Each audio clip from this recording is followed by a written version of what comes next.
What's going on, Max?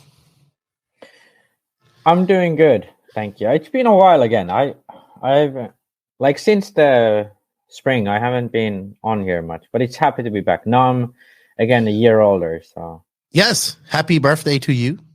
Yeah, thank you. 22 years old, still a young man. Yeah, you know, young man, but smartest 100-year-old. You know. Well, I mean, one thing about you always keep it arrogant. I love it. Just like I need to just say one thing, and half of the listeners get like annoyed by it. Like it's so fun, you know. We are 10 seconds in, and you've already pissed people off. So as I'm recording this, you might hear a lot of noise and beeping and all this stuff. So what's going on is like there's a city hall right next to me, small little city hall, and for the last 2 days, like there's been a big push to get all these bikes. Like, so you have to get your bike license, got a license for your bike. See, there's somebody honking a horn right now, like an extremely loud horn. So it's like hundreds of guys with bikes parked out there. I come out of my house, there's bikes parked on the road. I got to walk past all these people. They're looking at me like, why does this guy not have a bike to come to my office? So it's just like crazy out there at this moment. And they're all trying to get their license at this little mobile license thingy majingy that they give people a license. I don't know. This is life in the DR. It's a little bit crazy. But, DR DMV. It's portable DMV. Yeah, that's what it is. But anyway, enough about that. Let's go. We have a podcast to talk about. We are going to talk about your birthday and you turn 22. And it's good to have you back on. With that said, let's drop that intro.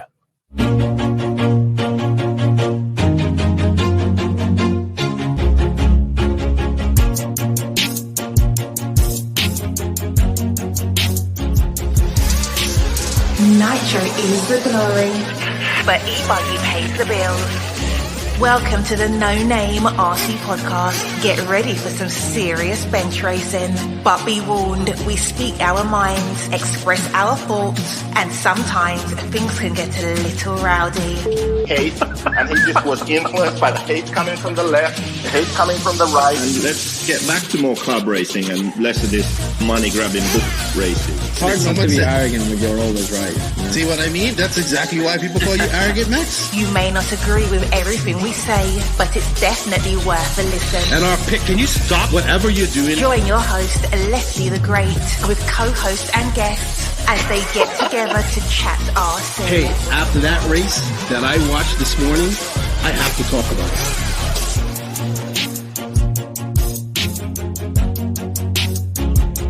Here we go. $100 right here, $100 throw. Oh no! I like this.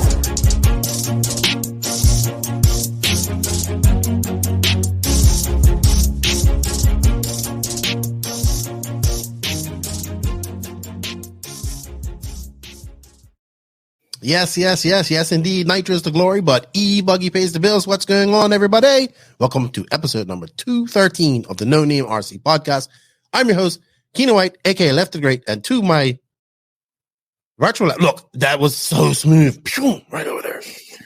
Is Maximus Mortimus, 1 year older, 1 year more arrogant, right off the bat. Happy birthday to you, Max. Happy birthday to my daughter. It was her birthday as well on Saturday, so we had a little party for her. But you're 1 year older. You feel like you're 1 year smarter? Not really. I think it was a bit ago where I felt I achieved maximum intelligence. Yeah. Whew, wow. So no, in all seriousness, I had a fun time. I hang out with my parents and shooting a gun. I almost got flipped. That's a big gun. It was like a Dirty Harry type of gun. I don't think I could have shot a gun like that because it requires two hands, really. Yeah, I don't know. You could shoot it with one hand, but it's a 50 cal pistol, so it was pretty big. But yeah, I haven't shot a gun in a while, so it was quite fun. Like last time was when I was in the military. So guns are fun, but yeah, it's nice to shoot them in a range and yeah, stuff, I would. That's what I would do here. We had a range here, not anymore. All right. With that said, Max, it's been 2 weeks since we've done a full podcast. I was traveling. We're gonna go over that real quick. It was a fun time. I really had fun at these two races that I attended. I kind of planned it around this, and I'm traveling again soon. So it's not over. So I got 2 more trips left in me. But with that said, I just want to say thank you to the NNRC squad around the world. Without you guys, we can't do it. I met a lot of new people at Masters of Dirt. A lot of people that listened to the podcast came up to me and said thank you for what I do, and they enjoy what we do as well. So thank you to that. 2 stories I'm going to tell about that in a minute. Also, thank you to the patrons of the NNRC. You guys got a patron-only podcast that I'm getting a little bit of heat for, but that's fine. Not too much heat. Little bit. But that's always all about silly season. What I've heard and what I've, think what's going on. We will touch on some silly season stuff, but just mostly what's being said in the press and what's being said around. So thank you to the patrons of the NNRC. You guys help make my life a little easier. Help me pay for these RC boats and all this type of stuff. Also, thank you to the companies that advertise here on the podcast. If you're a company interested in advertising on the podcast next year, hit me up. We got sponsorship tiers. We also have travel packages, because if you're going to go to races next year, we kind of want to get that paid for, and maybe get those races supplemented so it doesn't cost the podcast much at all. But thank you to the patrons, and thank you to these companies. They are Invisible Speed. Competition's over, so if you had to yesterday to sign up for the Invisible Speed online course, chance to run a Mayako or Mugen built by either David Runnerfalk or Robert Battier. So I guess the winner of that will be announced soon. TZO 200 tires, TNR Fuel. See, they have announced their A main challenge race. That's a race I'd like to go to. It's in January next year. Beach RC. Thank you to Brent and everybody for their support. I had a great time at Masters of Dirt. Hitec RC for all their support. See their social media is growing. A lot of Hitec guys are running 10 scale now. Their 10 scale servers. That's great. Tekno RC, Lugz Racing Tires, Papa Willie's Traction Tonic, G-Spec RC Tuning. Got a package from G-Spec RC Tuning. Boom. Got some cables. Thank you, G-Spec. Been 2 years in operation. He asked me if I needed anything, and I got some cables for charging up my 4S batteries from Samparao that I'm going to be using for my Tekno truck, which I'll be rebuilding, which is going to now be paused even further because of these trips that are coming up. So check them out, and congratulations on 2 years. 2 years of being in business, Geoff, and he has tools as well. Samparao USA, we did a podcast with Hefty last week, Friday. So check that out. It was all about the ONROAD Nats. Clinic RC, here's some big news coming from them shortly. Racecraft USA, rocking my Racecraft hat. They had the Martin's Cup, all those Racecraft squads. So a lot of those Racecraft squads are going to AMS as well. RCGP, of course, House of RC. Shout out to David Ronafalk, who had this race this weekend, Jared Tebow, Alexander Haberg, and Robert Battier. And we're back. We're going to go through some questions. We're going to go through some news this week, Max. We're going to try and go through this fast so we don't drag on too much. But real quick, I just wanted to shout out to 2 people because I don't get to do so real quick. On these trips, I don't really get to do much stuff. I come in, I'm out, Spain. I had a couple of days afterwards, blah, blah, blah. We got to do a little bit of stuff.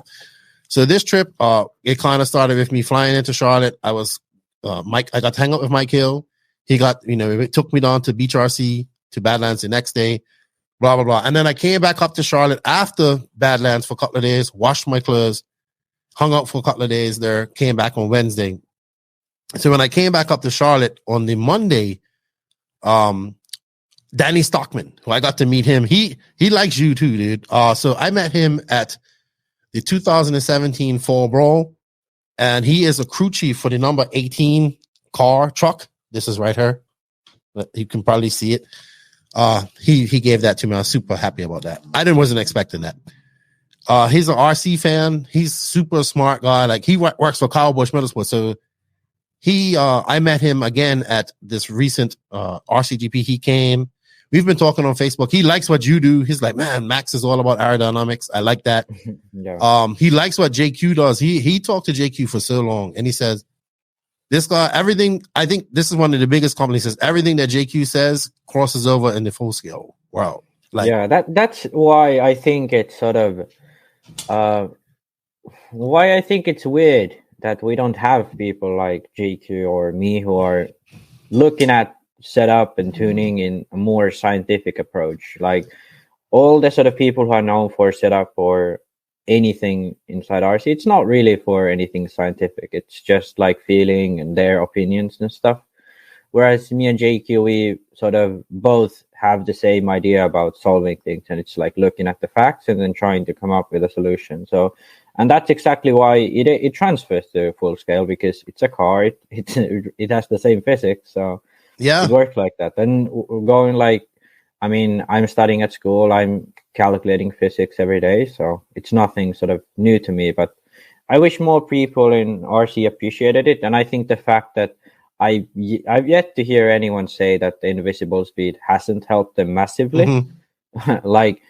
like I think people are now starting to realize that. Oh, actually, one name I want to mention, Ray Monday. He's one of the type of people like us who really gets like into YouTube's the physics. Yes, Yeah, and he's good too. And he's very good, and I really respect him and what he does in Australia. Right, but this is coming from an actual crew chief, like not of a small team. Yeah. Kyle Busch Motorsports. He talked to JQ for so long. He's like, I'd offer him a job right now. That's how smart I think he is. And yeah, he had a good time at RCGP. He bought me this. I was so happy he bought me this. It's really cool. I've always wanted one of these diecast things and diecast NASCAR trucks. I know a guy that used to collect them, the NASCAR. I bought me a Kyle Busch shirt and a nice hat from Rowdy energy drink. So he's like, hey man, you might as well just come up to my shop on the Monday. And I was like, okay. I'm not thinking, I'm like, it's still not clicking. Like, oh, I'm pulling up to like Kyle Busch Motorsports shop. Like, and we go on a full tour. Like, even Mike goes, oh man, what at Kyle Busch Motorsports shop, Lefty? And I was like, yeah. And we went on a complete total tour of the place. He was introducing me to people. It felt weird. But he was so nice, and he was telling us like about how this all works and how he got started in it. And it's just the amount of money that Kyle Busch puts into that. All of that is amazing. And the amount of people they employ, and these guys are all race car drivers, and they're all smart. Like, they know like all this type of stuff. And he's just showing us all the different type of cars that they use. And he's like, yeah, this is our road course truck. This is our oval truck. He's like, all these indentions, all that stuff. That's what Maxwell like. This is all aerodynamics. And the funny thing is, we ended up geeking out talking about RC most of the time. You know what I mean? Yeah. And it was fun, man. I was just I don't get to do that stuff. I didn't even take much pictures. We took one picture, and I was just too busy geeking out because I used to follow NASCAR, or not. I haven't for a long time, but it was just a privilege for me to get to a place like that, I think. Oh yeah, and the thing is, like, even though as Europeans, like, well, you are not a European, but generally, as like we know, we are more into European motorsports here. Like, we give a lot of shit to NASCAR. It is still motorsports, and as a huge fan of motorsports, I'd be very happy to go. I mean, next time I'm at the East Coast, I'm definitely trying to. Oh, you would have geeked right out in her. You probably would have been over there asking the chassis makers all these different questions. Like me, I'm just like, this is cool. I like it. And and there's something nice about just having a V8, like, and no traction control, no nothing. Dude, just we saw like just the setup for his son's go-karts. Like, his son's go-kart setup is like got 2 full-time mechanics. They go like wherever he goes. Yeah, go-karts are huge. It's like you can easily spend $100,000 and you probably still under I always say things like this. So I have a question we're gonna answer later on. Remind me to say, Lefty, what was the question you had? Because I'll probably forget. But it's about which track would you send a celebrity to? Which race would you send a celebrity to? So we'll ask that in a minute. So thank you to Danny for that. I appreciate that. Good luck to them this weekend. They're racing for the championship. And yeah, that was cool to do that. So then on the Tuesday night, I went out to dinner with my buddy Peter Bartel. And he's a guy who is a patron, and we've become friends. He's really tall. I seem to always have tall friends, like extremely tall friends. And then I look like a zero, obviously, because I'm wide. That comes from my wife. So I have many tall friends. My tallest being this guy, Alex, who's like 7'1". And then it's like, I think it's Axel, who's second tallest, who's 6'9", 6 something like that. Then Peter's 6'7", 6'6". So he's tall, but he's like big. His hands are like giant. Isn't Joseph like 6'6"? And then Joseph is like 6'6". You know what I mean? Yeah. So all my good friends are tall for some reason. So we met him for dinner on the Tuesday night was me, Mike, and him. He bought my son like a little Lego toy, which is cool, which isn't going to my son, by the way. I'm going to build it because my son can't build Lego for some reason, but I'll show him. And I gave him, I knew he would appreciate this because he's a fan of the podcast and we've become friends and he's binge watched all the pods. So we had the old NNRC Cup trophy that we had great ideas for this, but let's be realistic. Shipping a 25-pound trophy around, it's not cheap, Yeah. So, and it's been sitting outside of Mike, so it's got a little rust on it. It looks great. It's patinaed. So we broke it off the stand, and I gave it to him, and I think he really would appreciate that because he works with metal. And he was like, "So you're not doing the NNRC Cup?" I was like, "Man, we just got too busy." You know what I mean? And so it was good that I got to do these things. Then I came home, and then I was just like back to work, right away. So that was kind of like what happened with my weekend and my two stories that I wanted to tell before I went on because I really enjoyed that. All right, Max, enough about that. Let's go on to these a bit. I mean, I'm going to do a full recap on RCGP with Joseph, but I just wanted to go over. So I thought that the track was good. It was really very nice. Crossy. Yeah. I liked it. Yeah. Bobby did a good job. The Beach RC guys, they done a great job. Man, like they worked their asses off, like Derek and Brent, and then they worked and it rained and then it rained. I was like, I just felt for them. But this is like one of the issues that can happen in the South at this time of the year. Mm-hmm. But after that, we had good weather. And unfortunately, it was a very, very light turnout in RC2. I think the rain had a lot to do with that, the cost of the race too, a little bit. There was a lot of racing going on in that area, like in that immediate, this is Carolinas. It's a good weekend, lots of racing going on. So some people probably just backed out, said, I'm not going to spend the money, go down to this and not get, it's rained out, and they went to races closer to their race, to their home. Unfortunately, like we talked about this, there was no Ongaro, no Canas, which was unfortunate, but to be honest, Cole and Aiden were very fun. Aiden was fun. Cole enjoyed it. Hackert was fast. One Horse had some speed. Runner for Rose was very fast as well. I think Rose is like, out of the young American talent, he has impressed me the most this year. I mean, Mason Fuller obviously is the number one, but like apart from like let's say Pavidis, Hackert, who else? Brunson, all these guys. I think Rose has been the most impressive this year. Yeah, he's been impressive, and especially like the way he's driven at RCGP rounds. He's definitely done really, really well. Yes. Also, Aiden, I think, has really come into his own at RCGP, and he is a character. I love him. I enjoy his energy. Bornos was similar, like doesn't like the Super Bowl. Hackett was all smiles. He was having a good weekend. I think the people that came enjoyed it. They got a lot of run time. I know, they tried to slow down the program a bit on Saturday. Fun thing, Hampus and Pecco, first time they said they're driven under lights for Friday. So neither of them have, like, that was Pecco's first time in America. In Europe, we never drive under lights. It's like very, very rare. I think Runafal kind of after Saturday and having the loss, on Saturday and not being as fast, he probably put it into like slat time mode on Sunday, and I was like, all right, I'm coming out swinging, and he just put on a show. I don't know. I wouldn't say he wasn't fast. He was like, sorry, I'm sorry, Viking. He's gonna be mad at me. I know you're gonna be upset with me. He wasn't as fast. He wasn't as dominant as he was Sunday. Didn't he win the second main on Saturday by like a lap to everyone else? Sorry. I apologize. But the first main start was just horrendous. Right, I mean, he had issues. He had some issues. Down. Yeah. So with him, I apologize. He was very fast. Sorry, he was the fastest. Sorry, Viking. This probably like that. That's heated, I tell you.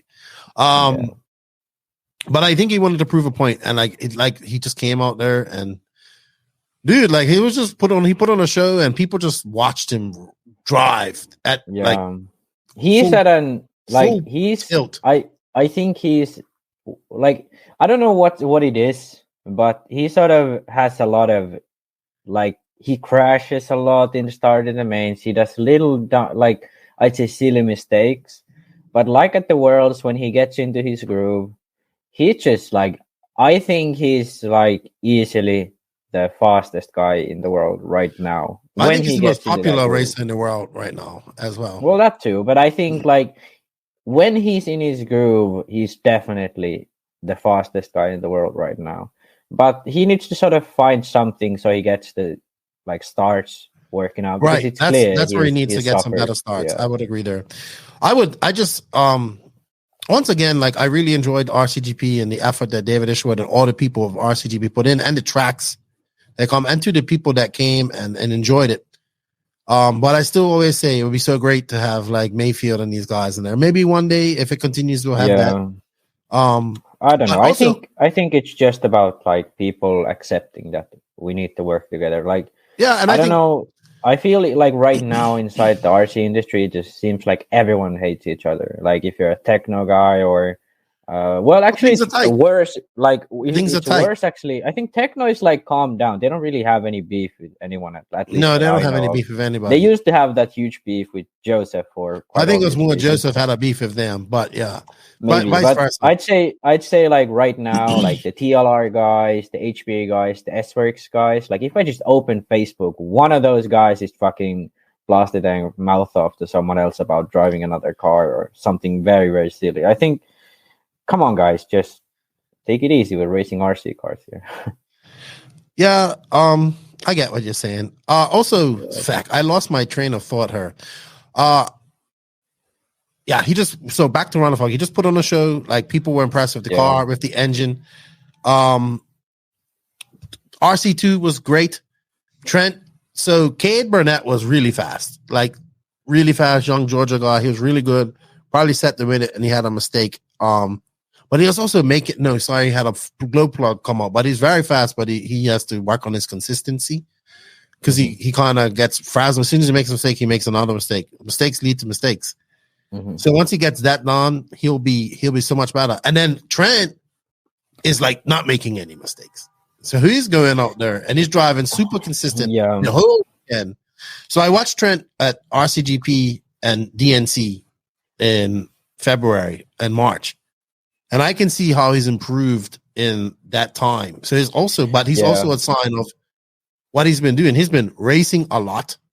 He club races a lot. Him and his dad and all them guys, they go down to like all out throughout the weekend. He's also racing 10 scale. He's like in the hobby all the time. And I don't think really it's just that, like, you know, he's like, obviously he's put in a lot of work and he's mentally maturing in his racing too. He's learned. For sure. I think he's a much better driver than he was a year ago. Like, and you can definitely see he's probably the fastest guy in Florida right now, especially in 8 scale. But I think the Mayako platform, because I'm saying this because I had the. Because you're biased to Mayako? No, I'm saying this because I felt the same thing. You know, I beat everyone in Finland driving an Associated. Joona and Pekka drove Associated as well, and I beat them. I beat Joseph. I beat all the fast guys in Finland, you know, and that wasn't always a given for me, you know. Then I switched to Mayako, and obviously I was sick for half of the summer, so the first, like, I couldn't practice until the last race.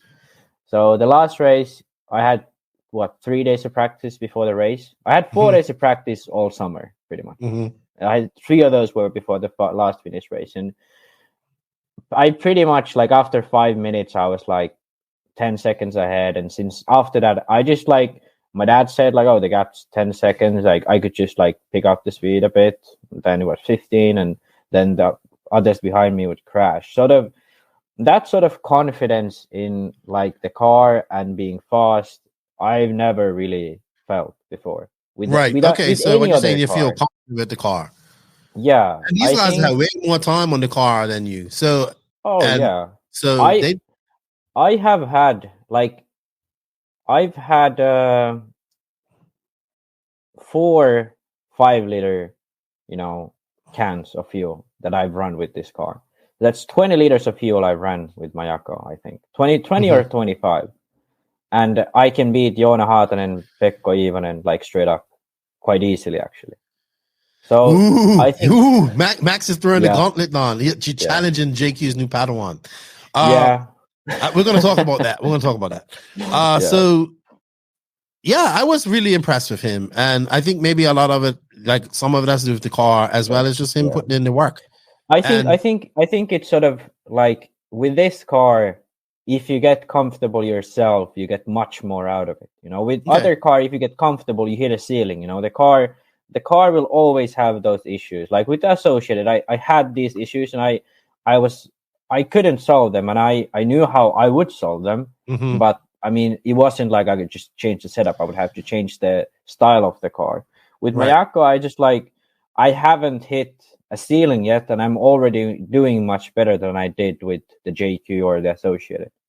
Okay, so that's why I think the car being so balanced, it allows as a driver to develop more and develop into the best driver you can be, because the car is balanced. You can do whatever really you want with the car. Just you need to pick a direction and go with that one.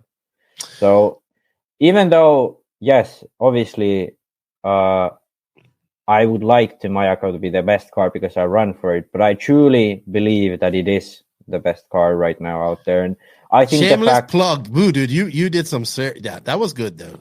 I like it. but the thing is, like, if I left Mayako today and started driving for S-Works, I would still say Mayako is the best car. But I'd say probably if I developed the S-Works, it would be better than Mayako in, let's say, 5 years, unless Joseph has some things in his bag that I don't know about. But yeah.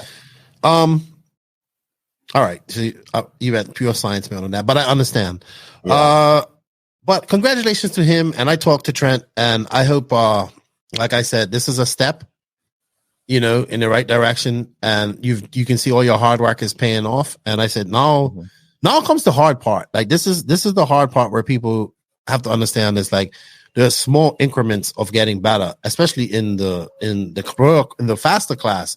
Is that those come very small, you know, where in the other classes, definitely. You know, sportsmen, you maybe jump like that. Then intermediate's a little smaller, but when you get to that pro class, the level becomes higher. So now I just told him, I said, keep racing and work on still staying comfortable, but getting those tenths of seconds somewhere. Yeah, the thing is, like, I'd say almost anyone with the right coaching can get into 1 second of Ongaro or Ronefok on lap time. Almost anyone. Like, unless you're like a 50-year-old, like, sorry, it's not. It's a bit too late for you. But if you're like a 20-year-old guy, you can get into 1 second of Ongaro Ronefok if you have the right car, right coaching. But that last second, that's what makes the difference. You know, that's what makes it's a lot in that second. That's a lot in that second. It's not like from 2 seconds to 1 second. It's just like 2 weeks, 2 months of practice, like with proper, you know, guiding and skill, like proper guiding and effort. But that last second is like 2 years to 4 years of practice with like, it's a lot of work. To be talented. It's a lot of work. And also happy birthday to Trent. He actually went funny, he won that race on his birthday. He went 22 as well. So happy birthday to him. I hope to see him at DNC next year. All right, so gonna wrap this up with RCGP. RCGP Loves RC2 was a hit again, but this one was a little more difficult to get people to participate. So I had to go around and get people to do it. A lot of people were shy; they didn't want to do it, but we got them to do it. I think the pro drivers did it. Like Joe Bornhorst was like, "Oh, I finally get to drive a Mayako." Everybody that did it had a blast. They got within 1 minute of their time. 1 second, they dropped a second off their best lap time from previous. In that race, and everybody left his smiles. Like Salty Joe got to go with Pecco, I think, and he was like, "We almost won." And then I think Spencer Hackett and this other gentleman, I think it was Connolly, Mr. Connolly, he won. But the people that like, there were some people that came, I want to do RCGP Loves RC2. Like that's a good. Like I know I'm not going to be good enough to do anything else, but I want to do that. And the people that went and did it, they had a great time. I think it was one thing that's come out of RCGP that's really good, and I would love to see more tracks do it, would be that, because I really think it's a great concept. And I think Brent liked it a lot too. and maybe he'll include it in his Masters of Dirt. He said he was thinking about it this year, but it was just a little too late. Otherwise than that, it was the No Corner was a good event. SWAX put on a good show. SWAX is definitely growing in that area. Beach RC is a distributor, so you can see a lot of people are switching over that used to run other cars are now switching over. So that's good to see. It's starting to get some traction. We saw that they're really focused on 10 scale as well with the Worlds coming up. So with that said, we're going to talk about Masters of Dirt real quick, but we have to hear some word from companies that advertise with us. And one of those companies is TNR Fuels. And here at the NNRC, we're all about that glory, and that glory is nitro. TNR Fuels is the hottest fuel on the market, owned and operated by Chris Nelson and his family, made by racers for racers. The fuel is currently available throughout the USA, and he does provide international shipping. For more information to support the company or to purchase the fuel, visit them at www.tnrfuels.com or contact Chris Nelson directly at chris@tnrfuels.com via email. Find them on House of RC or Facebook. Also, they have their A Main Challenge coming up. It's I think it's the second to last weekend or last weekend in January. I just saw they put their pamphlet up, their banner. It's a great race. He gives away a lot of stuff. Shout out to Chris Nelson, all that he does for RC. We greatly appreciate your support here at the No Name RC podcast. All right, Max. So I do not going to go too deep into Masters of Dirt because, to be honest, I did a whole podcast before an hour with Lucas about this. But I just want to go over my general feelings about this. So Brent picked me up, and Mika from the airport, he picked me up, and then we man picked Mika up from Charlotte International. I got to go down. I got to know Mika. I didn't realize they're so young. For some reason, I thought he's older. Nice guy from Germany. Nice young man from Germany, but lives in Austria. Typical European young man, like what I'm gotten used to. So we was going on to Masters Dirt. This racer, Brent's been telling me about it for a long time.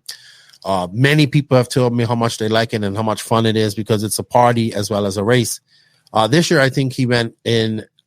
I was talking to him, and it's like, well, being as you're going to RCGP, you might as well stay and come to this race. And I think Chris Sarkis did the same thing because we actually roomed together. And I finally got, and it was like, man, you should get somebody in to do some coverage for this race. I think that's the next step you need to get to. And he did. He got Danny in there from WRCE, who also, Danny does all my intros and all that stuff for me. And he came, so I finally got to meet him. He was there, and man, I must say he did a damn good job for one-man team. But the track was great. Lucas done a great job, and the people that built the track, it had, I don't know if you watch any of it, Max, but it had jumps to separate mod and stock. And then even in the four-wheel drive main, Aiden Horn was able to send it and do it every lap up the stairs that nobody else was doing, and it helped him out. So I like that. I enjoyed the track. Good job to those guys. But it was a great race, man. I got to the 10 scale guys let me into their world.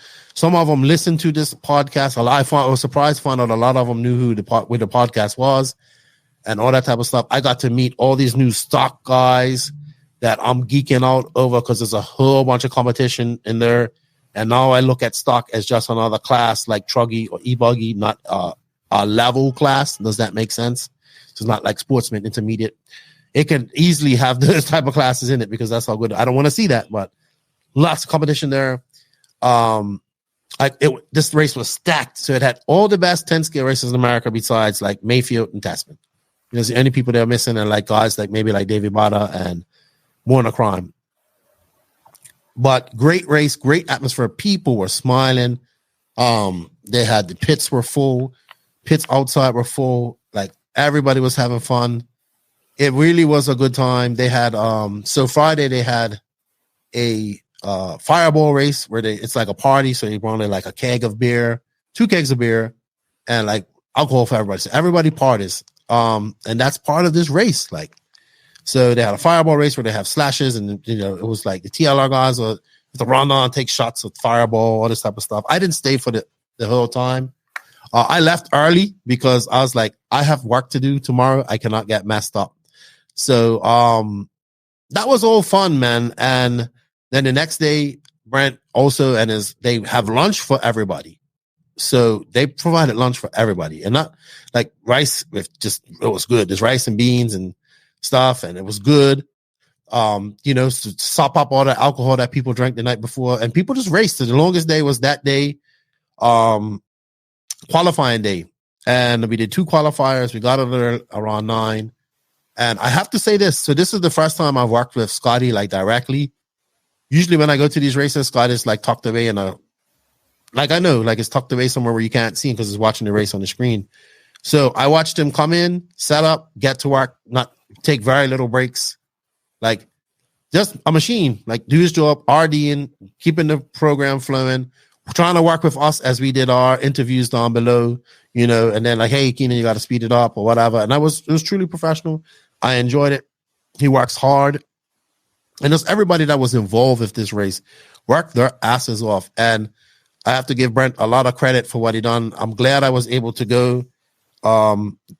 They had like a hooligan race on Saturday. Like somebody won that. It was like a crazy race. They had we had all these obstacles. We talk about that. Person won like $1,300 because they raised a pot to make that money.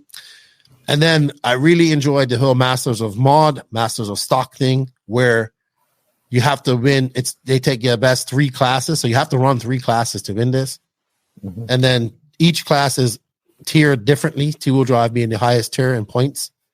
Rivkin was fast all weekend. Fenn was making mistakes.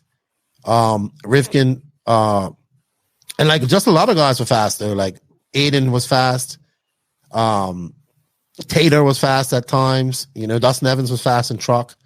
Man, it was great. And then the stock class, then guys were fast. Like Brendan Schimmer was fast as fuck. Like his car was just really good. And then you got to see his motor was fast, and you got to see the difference. Excuse me. So I got to see all of this. I got to meet new people. A lot of short course trucks. And then they had 10-minute mains with bump ups, which I liked. And dude, a lot of people left by the end of the mains on Sunday, but a lot of people just hung around and watched. And I just really had a good time. It's good to see this race getting some exposure. I think it's one of the best early 10-scale race I've been to that's that big so far. But the atmosphere was good. Yes, it was still serious, but it was fun. And kudos to everybody that went there. Everybody I met showed me some love because I had a blast. And thank you to Brent for getting me there. You would have enjoyed this, even with the sanding on of tires and all that stuff. It was good. Yeah, maybe someone could have done my tires, but track looked cool. I really like the banked stuff on the back, and jump looked pretty cool. So yeah, track was nice. I can't remember if I ever drove at Mod, but I mean, driving at Myrtle Beach. Myrtle Beach, but driving at like indoor dirt is usually pretty fun. Just the tire part is the but I part, mean, so. it wasn't that bad, and the grip came up amazingly. Like where and you could just see. I think they like sugar it or nope, something? nothing, just water. Nothing. They just have really good dirt. So maybe it's just rubber. And on the line. So it was just fun. Like, and I met so many new people, man. I met RC Vitals, met him. He was geeking out on your channel. He's like, man, I really like what Max does, and he likes you. And I just kept going into the hobby shop all the time when I had a little time. And I felt like a little kid every time I walked in there. And just like, oh, I want this, I want that, I want this, I want that. Like making this mental list of things I want that I can't afford, like a Baja Super Ray 2.0. That would be actually pretty nice. If Horizon's listening, I'd like one of them. Or a Traxxas Slash, if you're listening, Traxxas. No, not a Slash. XRT or a Sledge. I'd like to get. Hint, hint. Hinting. Armor, maybe. Armor car. Armor 8S. I like. Hint. Yeah, right. I think the 6S. I like the 6S Armors better. Like the Kraton. Holy shit, that car is fun. I get 6S just easy on batteries too.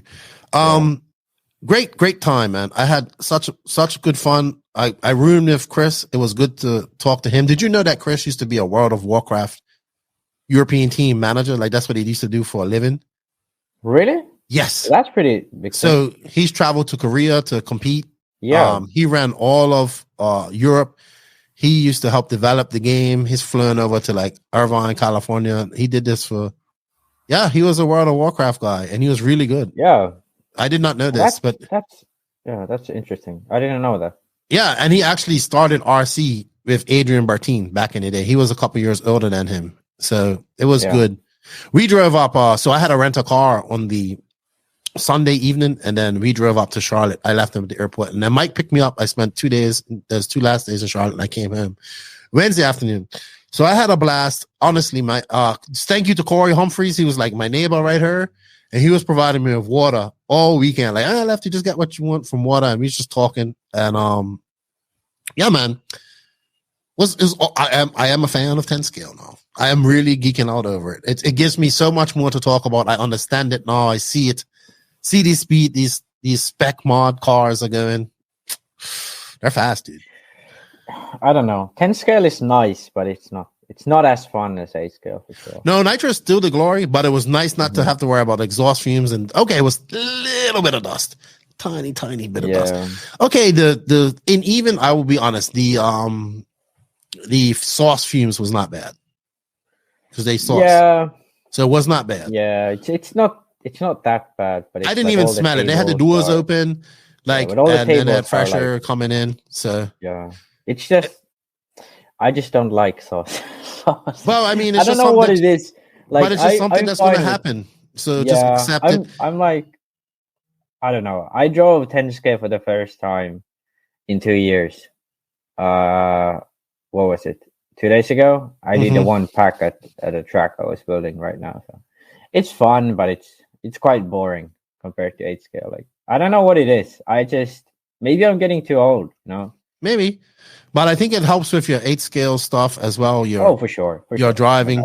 Yeah. And man, it is definitely alive. And that stock class is huge, man. And them guys are like going. Them young guys are going at each other. It was great. Congratulations to Rivkin. He won it overall. And Brendan Schimmel. And Brendan Schimmel says moving up to mod next year. So that's going to be interesting to see.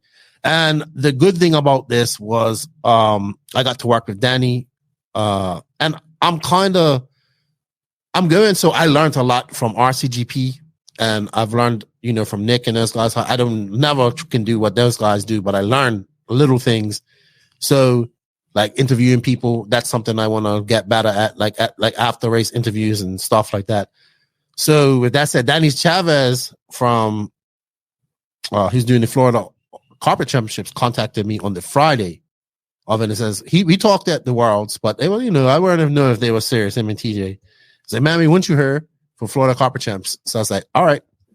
But I have to ask my wife first because literally, they're like, "We need you here for the Tuesday, and they want to do a whole bunch of pre-recording and stuff like that." That's great. So they want to that's good. They want to take the media side of it serious, as well as the race side. So Danny done a great job. He's done a great job with them before. So we're gonna work together. So yeah, I fly out on the 16th, which is a Tuesday. Fly to Miami, get there. Danny picks me up. We go to Orlando to the race. Do a bunch of work Wednesday. I fly home Monday, home for 2 days, drive down to Santo Domingo, fly to Peru, meet Joe Q and JQ and Robert there sometime that day on the 24th. And then I started a 3-week tour of South America. So I had to get permission from my wife. I'm not going to lie. Because she's already like, you're in the States for 2 weeks, you're coming home, you're going back for another week, then you're coming home and going for 2 days and going away for 3 weeks. But I'm blessed. I'm fortunate. So I got to take these opportunities when it happens. For sure. That's the thing. Like, maybe some other time it doesn't happen. So when it happens, it happens. It does. All right, Max. I think that's it. I know I went on a little too long on those things, but kind of had to. So this week's RC news is brought to you by Hitec RC, who is a leader in RC systems, delivering the highest performance of reliability, supported by a dedicated customer service personnel. The HSBC 938TH1 service, as well as the DB778WPs, are manufactured with the high technology with industrial servo innovation. The RDX2 Pro charger right here There's the box. I use it personally. Can charge 2 4-cell packs in just 45 minutes or less. I'm also charging 6-cell packs. It can all be controlled from your phone with their Bluetooth dongle, which makes it really cool. Trust in Hitec, your server and charger headquarters. Visit hitecrcd.com/where-to-buy for your nearest Hitec dealer, retailer. Also, if you get them, buy some, just slip in the notes. Hey, I heard about it from the No Name RC podcast. All right, Max. So I know I ran on a little bit on my travels, but hey, it was fun. So RC news, real quick. So we did have some races while we was gone. No, of note was I'm sure there was some American races that were of note as well. But RCGP with Ongaro, you got in your notes here. Ongaro suffering from the world's curse. Yeah, that's what I put down. But I mean, yeah, he had suffered a technical at his own race. Now here, another technical, finished 5th. Yep. Like that's the world's curse. It's like, obviously it's not like he's not fast anymore. Like he's probably still just as fast as he was at the Worlds, but it's just like, I don't know what it is, but then when you win the Worlds, it's like you just suffer from silly. Add that to the top 25 and dropping in the ranks in the top 25, and that setting it on fire even more. Yeah, I posted on Facebook that picture, and then Mayako Magic. Oh my god! Like, you triggered people. Fucking tens of Italians, all AE fanboys went there, and yeah, it's like, obviously that means a lot to them. It does. I think it's like hard for people to sort of agree that there are many ways to look at success and many ways to rank people. So this list, I think this is the best way to explain it. This list is just a way to analyze data and then to predict their future success. And now we can agree or disagree, whatever what you think about it, that it is accurate or it is not accurate. But I've been one of the most critical voices like about this, but I have had to accept the fact that the list is pretty accurate in long term. Like, I can't remember if it was 12 or 13 cars out of 15 cars were inside the top 15 at the Worlds in 2018. Like, so top 25 RC pretty much predicted the whole top 15, not in order, but the people inside there. And yes, there are some issues like people who race just specific events, or Kyle McBride, or someone who barely races anywhere outside from their region for obvious reasons, obviously. Or like Burak Kilic, who has had technicals at the Euros, who wasn't on the list until recently after the Worlds.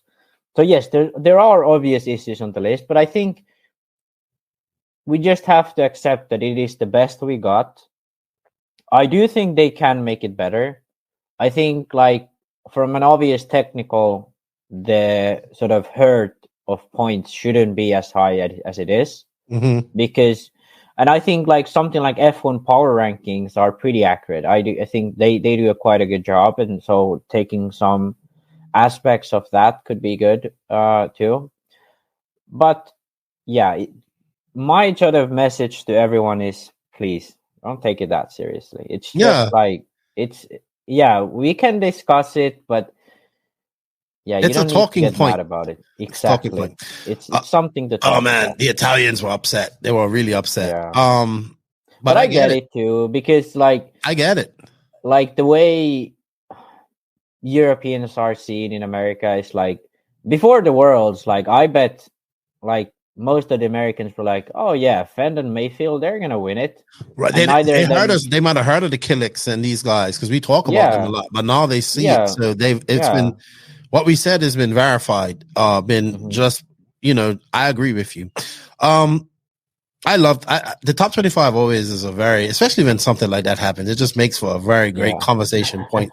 And man, it always garners a lot of comments. And I was talking to Rick about it, and it's like, I said, you don't get ever tired of just explaining how it works? He goes, no, I just do it. And I was like, okay. Yeah. Moving on. So yeah, Polito won that. Congratulations to Polito. Maybe a lot of people don't know who Polito is, but he was on the cusp of making the main as well. I think he made his semis. Kyosho driver. Polito is like, it's hard to explain him because he doesn't go to all of the races, but he goes to like a lot of smaller European races where people like Canas and Ongaro and pretty much all the fast guys go to, but it's not like as of the same reputation as like right. I get what you mean.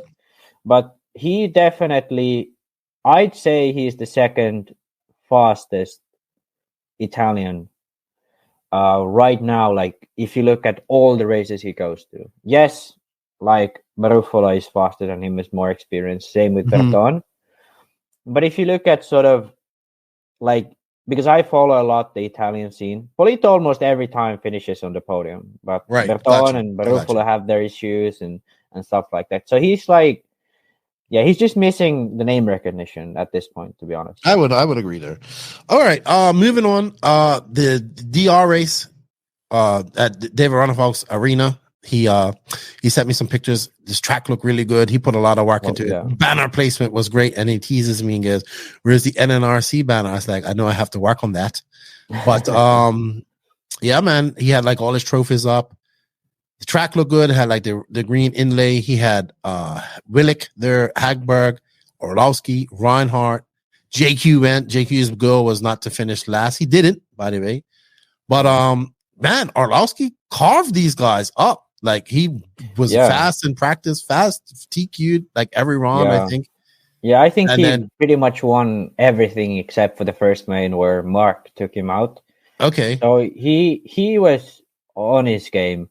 I think Mark closed in at the sort of last, like in the mains, they were pretty similar speed, I'd say. But yeah, it was pretty much, I think it was Orlowski, Wilk, Mark, who was it at fourth?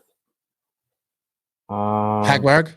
Oh, yeah, obviously. Hagberg was fourth, and then Pekko was fifth. Oh, right. Ronnefolk finishing sixth. So, like, pretty well for Schumacher with Orlowski winning, Pekko in fifth. So, I think their touring car is better than people expect.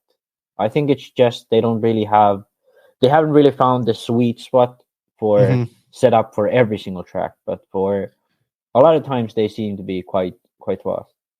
So you what is your thoughts on Reinhardt? You think he's getting older, and then you have the OG shocks versus the AWE shocks. Yeah, so I think it's interesting where we sort of had a situation where everyone was like, okay, it's game over. Automatic is by far the best car. But right now it's like X-Ray dominated the Worlds. Yokomo was like really, really good at the Worlds. I forgot about your Yokomo rant the other day. Yeah, and then Schumacher has been good, like had good results. So yes, you could argue that if Automatics had Bruno, they would also win everything. But I think Mark is still good enough driver, although I do have to say he seems to be getting old. I don't know. He might prove me wrong soon. Oh boy, no Automatic sponsorship in your future. No, but it's not. I think like obviously Automatic is still the most impressive car because of how it made a new concept work and how I'd still say it's the best car for a regular customer, you know, because you just set it up once and it always works. But I'm still sort of, because I was of the impression at one point that, okay, every other brand is going to have to figure something out with shocks, but they didn't, and they still are up and there. They're still beating. They're still winning. Yes, they're still winning. So I think this is really good for touring. It's that battle is interesting. But I do have to say, I think Reinhardt has lost the sort of touch of it a bit. I could be wrong, but that's sort of the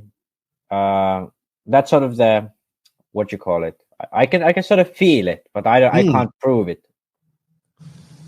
Well, how about Ronnefolk Pecco was good in a class that I almost think like Pecco just needs to pick a couple of classes and stick to them and focus on not them. really. I think like the thing about him is he is talented in that way that he can do almost anything, you know. Like obviously he needs to practice more 8 scale, so just so he gets his program together. But like 10 scale and touring and 5th scale, those are like the classes that you don't really need to have that strong of a package. You just need to be comfortable with the car, and you can win if you're good enough, you know. Those are okay. Touring is a bit different, but touring is also very race specific. So you can go to one track and you're really fast, and in another track, right. You know? I get that. All right, let's move on. I this happened a while back, but Wally Builds, he's going to work again for Associated. I think this is a great move for him. I know like Wally's good people. He was trying to get Wally Builds going and he was doing so much different stuff. Then he went, obviously he went Mahaka, then he left there, then he went TLR, and like he just wasn't, you can see like he's like, I want to do this and I want to do that. He has great ideas and he wants to do good things, but it's really hard to make money in RC. And especially now, like everybody's doing builds. Like remember when Wally started, he was kind of like the only one. Yeah, I just saw Brandon Rose put out. Yeah, he's advertising for it. So like everybody's trying to get on that build hustle, and I understand that.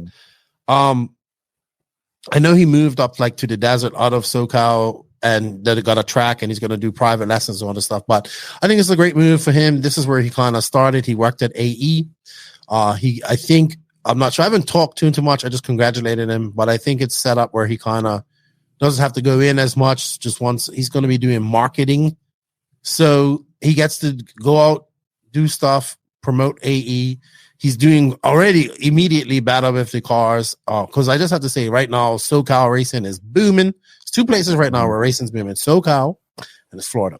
So SoCal racing, you can go racing on Tuesday night. But I think you could go Wednesday. I think you could go Wednesday at Revelation. You can go Friday at the Dart.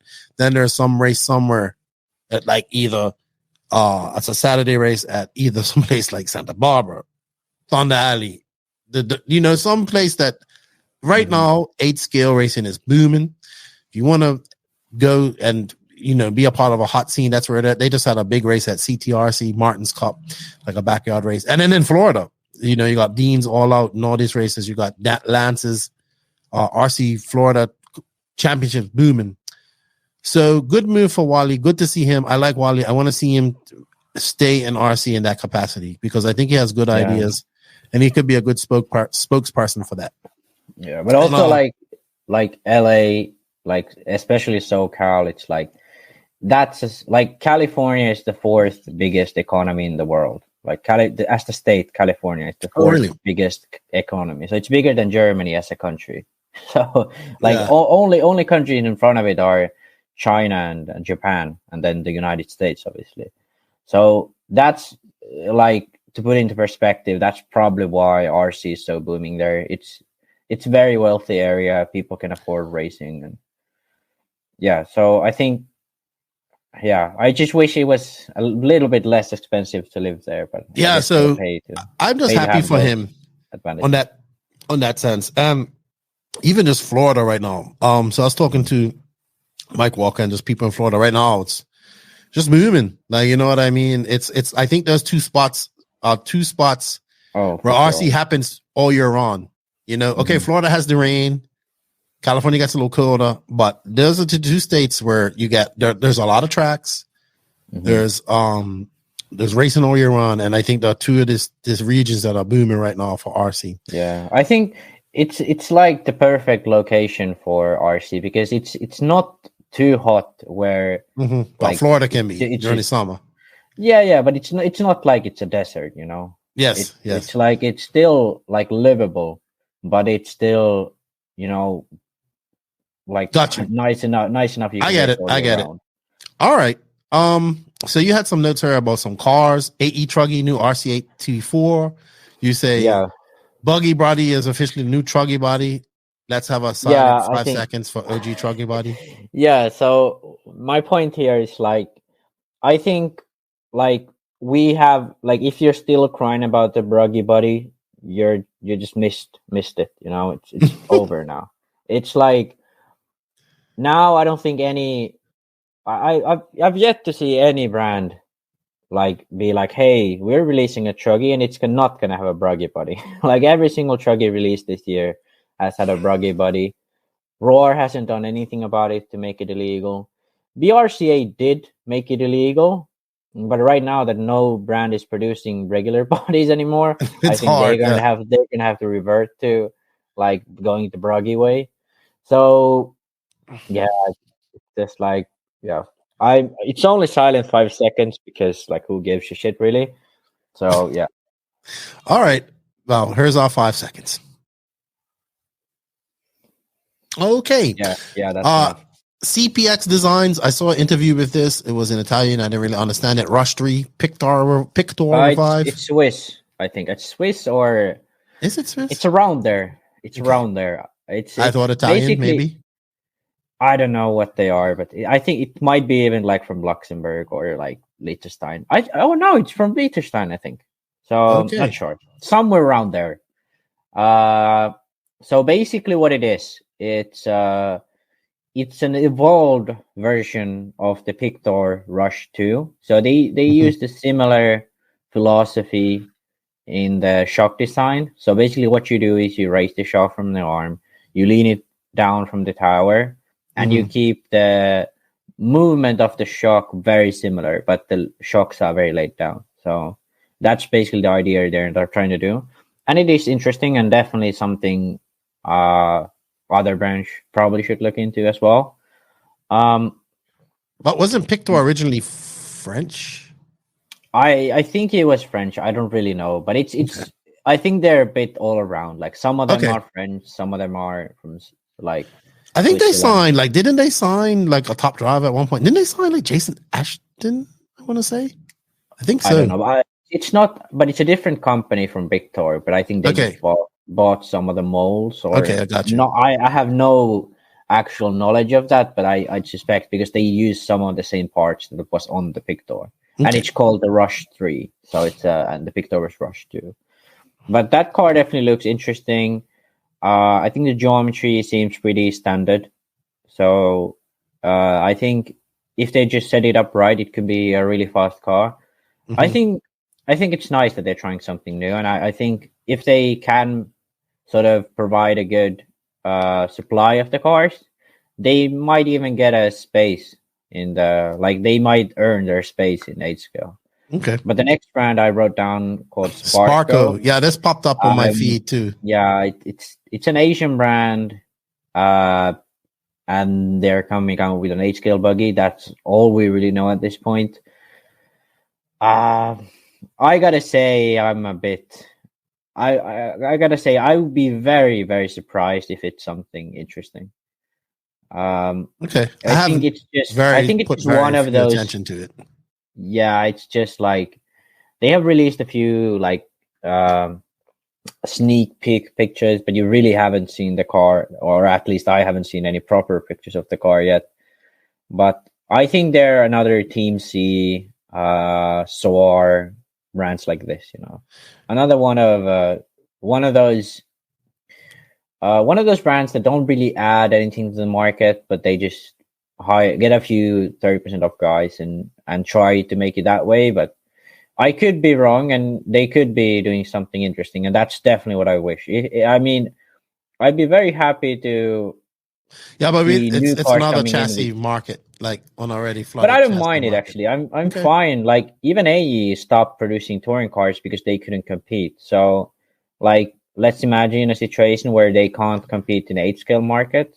I mean, yeah, then they just go away in 8-scale. They just focus on 10-scale. Like, it's not impossible. No, I agree. But like, I just want that the brands that have traction in our industry actually provide some value. They are not just copying, and they're not just, you know,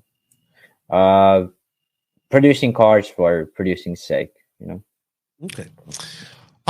That's all the news I have. Oh, speaking of chassis, Caster has been making a comeback as well. I was talking to the guy, Chris Figueredo, I think it is. He's in Florida. Just electric cars. But I've remember when Castor was going hot, maybe some years ago. I think he was a part of that. I've talked to him briefly. So I think that's it, Max. We're going to go on to some Beach RC bench racing questions, and then we're going to come back for some silly season analysis or talk, and I'm going to ask the big question, and then that will be it. So thank you, everybody, for the Beach RC questions. Thank you to Beach RC and Brent for all their support. We're going to answer your questions right now as soon as I find the ad for that. There we go. BeachRC.com, the racers' one-stop online hobby shop. Choose from all the popular brands and variety in stock with super fast shipping and great customer service. BeachRC.com still has the local hobby shop feel with all the benefits of the internet. BeachRC.com is the exclusive distributor for Ultimate Racing, JQ Racing, Pro Circuit Racing Tires, Nitro Lux Fuels, and Assault RC Performance products. So fill up your cart and check out at BeachRC.com today. All right, so thank you to Beach RC for all their continued support. The Brent and Lucas. Lucas actually joined me for the Masters of Dirt recap. Also, we have an affiliate link for this, so if you guys can go check that out, use it. It helps us out a lot. The link is posted in the written description of this podcast. So, Max, we're going to start it out real quick. Remember, I'm putting a time limit on your questions. No super. Yeah, we gotta do this in like 4 minutes, or my girlfriend will whack me dead. Yeah. So, question for both of you guys. This is from our Discord. What makes a track a C-hub track or pillow ball track? What are the characteristics we're talking about? I don't think that is a thing anymore. I think it's little bit of KPI versus a lot of KPI. I don't think it's worth it to go to 0 KPI anymore. If you're running on indoor clay, let's say running an 8 scale at OCRC or Massive Dirt Track, yeah, then go with like a TLR with no rear, like positive rear offset and really aggressive no KPI front end. Okay. But there's nothing specifically in any tracks that makes it a little different. Like we would say, like they would say that Barcelos is a pillow ball track. Was it because it was high traction and the cars just able to rotate faster around with the rear ends? It's basically like that. If you go fast enough, you always want to drive a pillow ball car because it's so much more calm and like it gives you so much more forgiveness. The C-hub is like if you drive at walking speeds, then it's good because you have more sort of push in the front end is more aggressive. But as soon as the speeds pick up even a bit, I don't think there's like obviously you can make a C-hub car work, but I don't see a benefit anymore in the C-hub. Okay. We're gonna go into our Facebook questions. First one from Pecco. You're going to answer this real quick. Why is Max trying to be a budget JQ? Well, the answer is that I'm not. Joseph just thinks I'm budget JQ because he thinks like he's the shit. Obviously, I've learned a lot of what I've learned from him, and I respect him quite highly in terms of setup. But the actual thing is that I'm a very different type of person, JQ. For example, Joseph doesn't know shit about aerodynamics, which is one of the things I focused a lot on. Mm-hmm. Joseph doesn't really think outside the box much. He's very sort of inside the box type of guy, but the things he does them good. He sees issues and he fixes them. I'm similar, but I can oversee some issues if I can find solutions that overpower them. And that's what we do differently. In terms of designers or whatever setup guys with setup. And also I'm not as much of an asshole, even though I play the arrogant role on the podcast. That's for true. You are definitely not an asshole like him. Like also, I just wanted to say that Pecco is a very good driver and JQ's very scared of him because Pecco beats him up. So like when we had a few drinks on the Sunday and Pecco threw him in the trees and JQ seems to like that. Pecco also put him in a headlock and slammed him on the ground on the top of the driver's stand.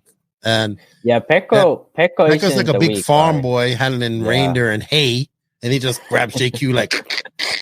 Yeah, even though Pecco is young as fuck, he's quite big for his age. He's strong. He's strong and big. But one thing I wanted to add to the thing is that if you are one of those people who say, "Oh, Max is just an arrogant prick," please message me or call me on Facebook Messenger or something, and I'll speak to you. That's something JK would never do, and that's, I think, the biggest difference. And you do explain setup to people a lot and take a lot of time to explain to people. I'm happy to talk to people who hate me. I don't mind. Like I don't have the capability to be mad at anyone, and you can ask my girlfriend that. All right. Connie Svensson, 10 scale scoring was the biggest class at one point before 10 scale offered was the biggest. Do you think 8 scale offer will remain the biggest class, or do you see a change in any other class taking over the 5 years from now? Offered versus offered, nitro versus electric, 10 versus 8 scale.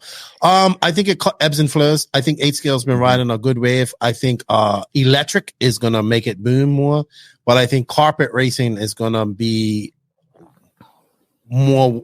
You're going to see 10 scale carpet racing take off a lot more. Yeah, my take on it is that how would I say it? Well, how would I put it? Basically, it's that 8 scale is the biggest in terms of professional racing, and I think it has been. I think it has been that way for at least 15 years now. At least since I got into racing, 8 scale has been the most prestigious in terms of like professionals. But in terms of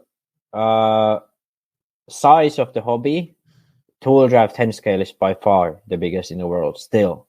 Yeah, I would say so. And the amount of people that do it, the amount of money spent on it too. Yeah. Because I think it can be done in more places. Yeah, but I think sort of the prestige and what people value the most, that's gonna be 8 scale. I don't think that's gonna change anytime. Right. Soon. I think electric 8 scale is gonna help grow 8 scale even more. But for sure. I think on the whole greater scale thing, I can just see because it's easier, cheaper to race 10 scale to an extent. Like, you know what I mean? So you can make a track in a school hall or something like that and have semi-permanent tracks, and that's going to boost 10 scale a lot. All right. Next question from Benjamin James. Lefty, if you were offered the opportunity to be Royal VP on a new administration, would you move to the USA? No. VP doesn't pay any money, and it needs more than one person at Royal to change anything. And I'm quite happy here in the Dominican Republic. My family here loves it here. Outside of Cavallari, Mayfield, and Fenn, do you think there's anyone in 10 scale who could be a dark horse? Yes. I think Ongaro, Ronafalk, and all them guys who race 10 scales sometimes will be a factor. Bruno Coelho. I'd say Ongaro, Ronafalk. For the next Worlds, I would be surprised if there are I have to say that I'd be surprised if Cavallari finishes in the top 5. Wow. Not at this race. I think he'll do well.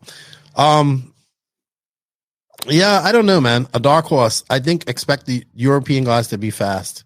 Yeah. And I just want to reiterate my raw question there, my raw answer. The VP doesn't make any money. The only person that makes money is I don't even think the president of Raw makes money. I think the only person that makes maybe any money is the guy Jeff Parker. And it's gonna take more than one person to change that organization around. It's gonna change. It needs a group of people. And my job is not to be the administrator. My job is to help be one of the sparks to initiate change. So, and I am looking forward to the 10 scale Worlds, by the way. Hunter King met this guy, fast young TLR guy at Masters. He says, since I live in Florida, I often heard that 10 scale outdoor racing is on a pin tire is the best way to go. Personally, I like racing 10 scale on slicks and feel like being fast on high grip is equally as hard as low grip. What are your thoughts on racing slicks now that you've experienced a great event like Masters compared to racing outdoors? I don't think many people race outdoors. Florida is one of them. I know they race up in the Pacific Northwest. I will say this: if slicks and sauce is all I need to go fast at this type of race, clay races, I'm good with that. I'm fine with that. It's I don't want to be having ghost treads and sanding on tires and all that stuff. Exactly. So if I can take those slicks and go fast, I'm happy. Yeah, I think the sort of issue with indoor dirt racing that I have could be solved very easily with just putting a control tire on. Like, because the ghost thread bullshit, the trimming down the tires, that's the shitty part, you know? And I don't think I like racing outdoors on pin tires in 10 scale. Like, I don't really think our cars are made for that anymore. Like, we have went away from that. All the cars pretty much are now designed for carpet, and then you do what you have to do to make it grippy enough for indoor dirt. Outdoor dirt, it's pretty much like these cars are pretty, like, you can drive them, but it's not really fun. Yeah, and I think at this race they had like Proline slicks as one of the control tire. I don't know in mod, but it seemed like slicks were faster with sauce. So why not? If it works, go for it. I'm cool with it. Long as it's not, you're not spending a bunch. I remember like Smoker had a set of tires on his car for like forever and just sauced them, and it worked at OCRC. So I'm cool with that. Just don't want to be doing all the sanding and all that stuff. All right. Joe Zaire. So Joe feels this way about Sparko, same as you. Savage Joe. So there's another car company coming out. It's called Sparko. Some nonsense like that. At what point did we start playing the culture of the companies that offer nothing but a generic buggy and 30%? Did you read his comment? This is why you said this. Oh, I read his comment, and that's why I said the 30% discount. He said it on his podcast, Ran Out of Talent. They better be innovative or better get the fuck out. Just so savage. Yeah. I think he was a bit more savage than I was. I want to see the car first before I say like what I think, but there is a massive risk that it's just another SOAR or just another Team C or whatever it is. It's just like, it's not really, it's just worse for all of us who really care about RC. I agree. All right, Paul McDowell. Tire inserts seem to be a very big thing in 10 scale off-road with loads of insert modifications going on. I don't really see this in 8 scale. Do you think the humble insert has scope for development as the tire has such a massive impact on performance? So I guess is asking about tire insert technology in 8 scale or modification. Yeah, it is a thing for sure in 8 scale. People glue the inserts to the wheel. People use those rubber bands on the foams to not make them spread. There's a lot of things you can do. I think the biggest thing is that in 10 scale, the foam is quite wide, especially in the rear. The tires are really, really loose. In 8 scale, it's quite tight over the foam. So those definitely make a big difference. The foam makes a bigger difference when it has more space. So that's why foam modifications are more prone in 10 scale. Or also, most of the time in 10 scale, at least these days, we run on surfaces where it's pretty much like running on tarmac. So like you run on a perfectly slick surface where it's just the rubber making the grip instead of, let's say, 8 scale outdoors where it's mostly just like pin and dust and stuff like that. And also in 10 scale, you never have that sort of tire wear. So like you can make an 8 scale tire that's perfect for 5 minutes and you can cut the inserts and cut the pins however you like or scrub them in. But when you go into a 45-minute or 60-minute main, none of that shit matters. It's like who has the most tires, like when you're at 60 minutes. And so you have to make more compromises, and that's why you really kind of maximize the grip in 8 scales. And that's why like cutting inserts, working on it like as much as in 10 scale, it's never going to be that much worth it. But there definitely is some people who focus a lot on inserts. I know a guy who broke in inserts. He drove 3 minutes with a set of inserts and cut the tires open and then went to the Euros with a few broken inserts. Yeah. Interesting stuff. All right. Our last question from Facebook, from Luis Leonardo Quesada. Sorry, not Quesadilla. Do you have a date on the winners of the Mayako Mugen Pro builds from the Invisible Speed? No, not yet. It's just, I think the date was yesterday that it finished. Joseph will come up with that. We have 2 more questions. Corey Jordan, what would you recommend eating at Longhorn Steakhouse? I had a good time hanging out with them, Chauncey and Mitch and all that guys. We all went to dinner at Longhorns. It was great. Had a great time. I got to do a lot of that at RCGP. I don't get to do that too much. Stayed with Salty Joe too. Enjoyed that. Brad Maynard, that NASCAR pass. That was pretty crazy, eh? That was crazy. That looked like he hit the booster on and just ran it into the wall and just like, yeah. I think it's I hope this doesn't become a thing. That's the first thing I want to say. The second thing is I think for us in RC it's cool because we do it all the time. Like we do like shoot for the line, do everything, any no risk stuff like that. Yeah, like there's no risk and you just fucking send it. But to see someone actually do it in a car while being inside it, it's pretty cool. So, sweet. I definitely loved it. Good stuff. Yeah, I liked it too. It looked like it was sped up. That's what it looked like. It looked like it hit the nitrous button. And man. All right, Max. That's all the questions we have for today. Thank you, everybody, for the questions. Thank you to Beach RC for the support of the bench racing Q&A. Remember, we have an affiliate link in the written description of this podcast. We're now going to go into the main interview where I sit off with Lucas and we talk about Masters Dart a little bit more in depth and what they've been up to in the last 3 weeks. And then I'm coming back with Max and we're going to talk about silly season real quick and we'll ask a question.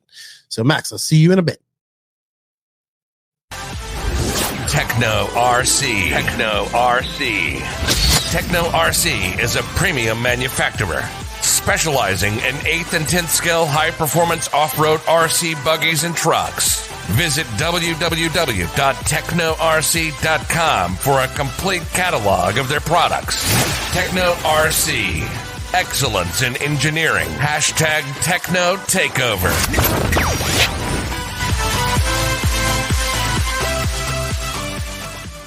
Yo, Lucas, you know what? You always get accused of not knowing how to party, but I have to say, you were the last one at the party last Friday.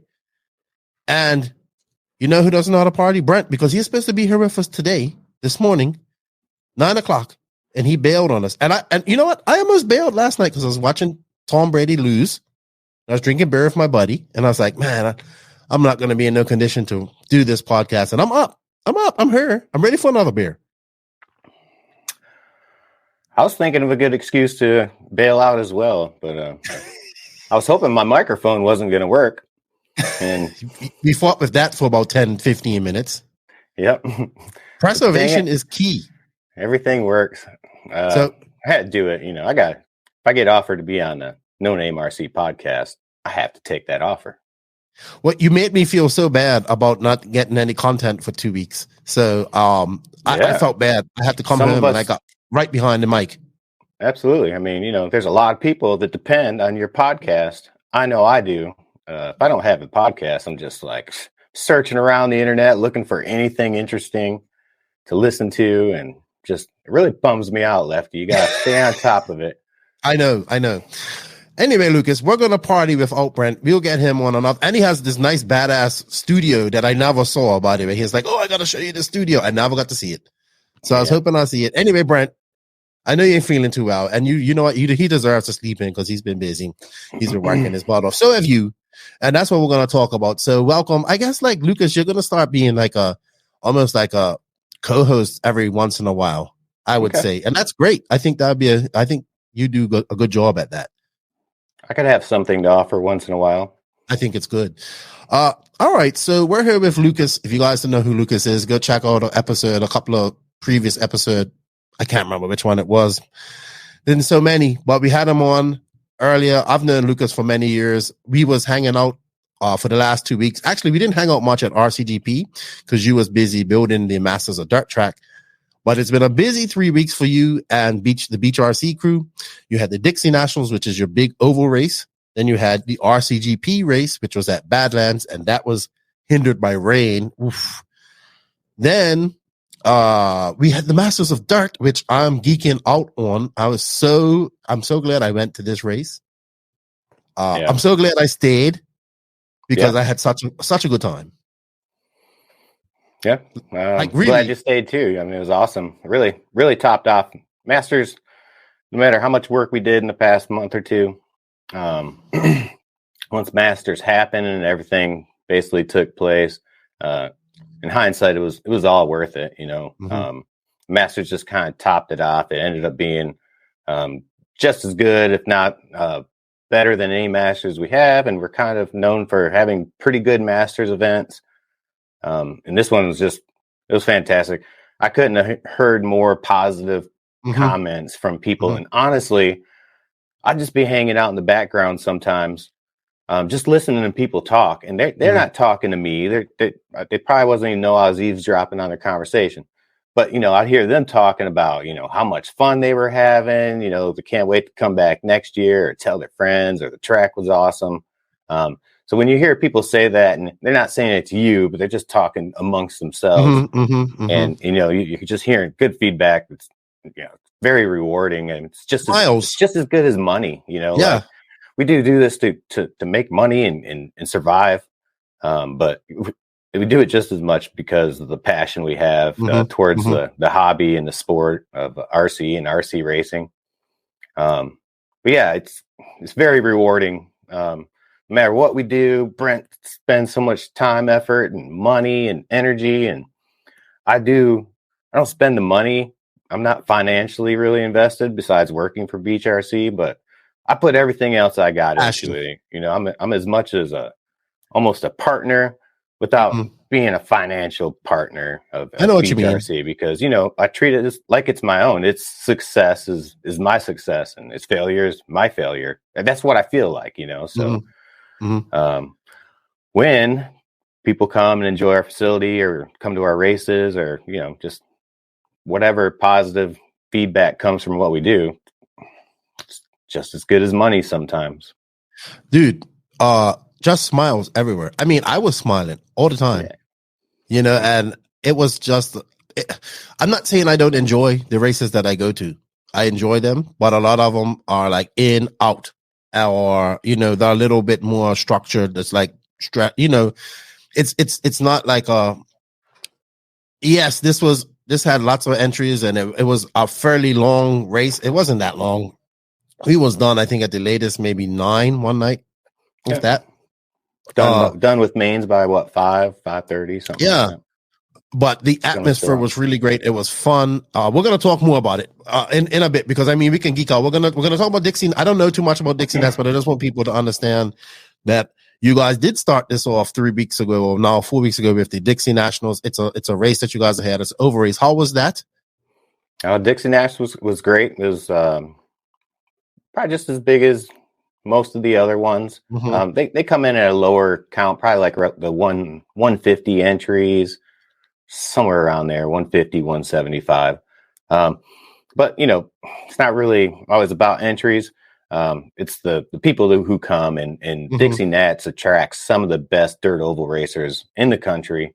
I'd say it's one of the at least top 3 or 5 dirt oval races. There's definitely a couple bigger ones out there, but it's definitely a sought after race, and it's built by a true dirt oval guy, Austin Alford.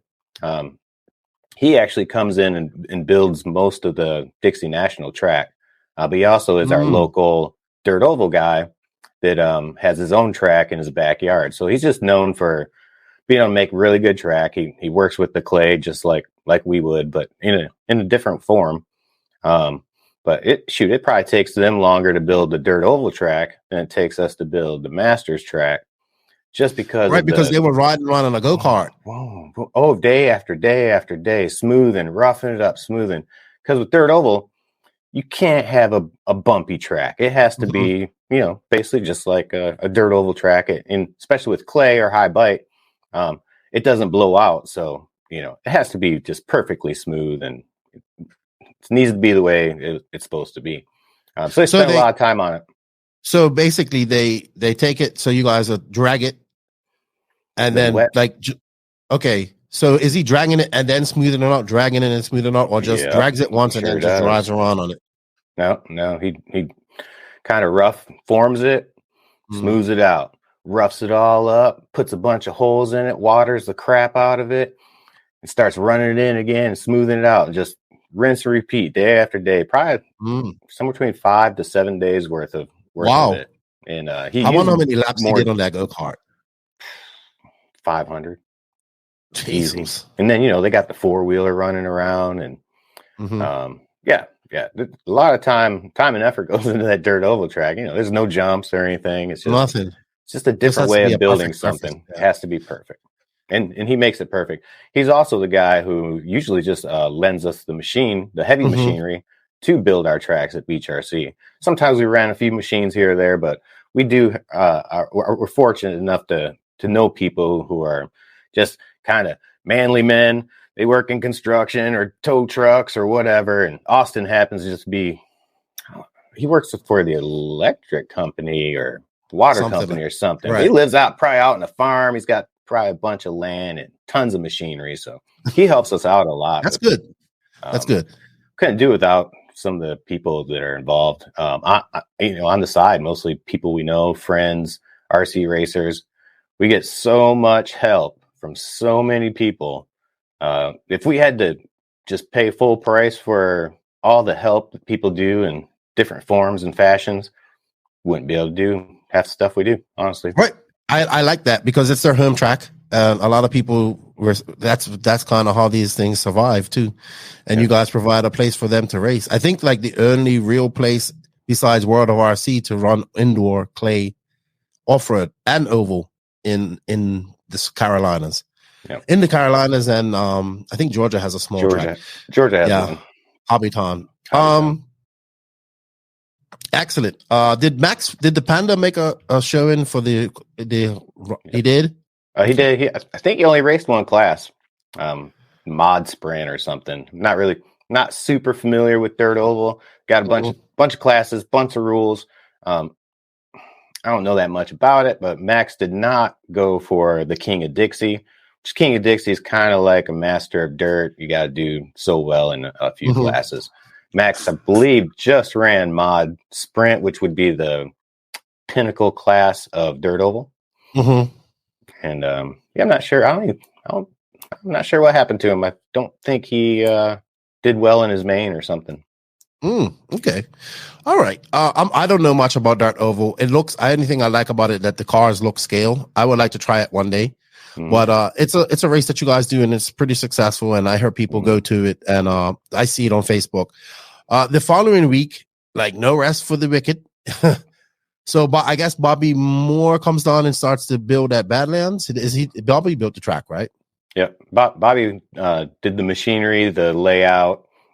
Basically built everything to about 85% complete or whatever.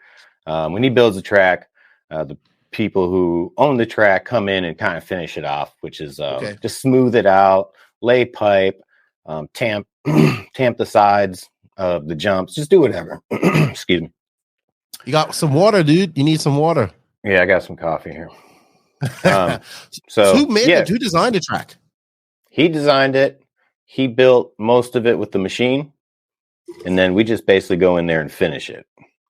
Well, I really did enjoy the layout. I thought it was good. I thought it was very Supercross-esque.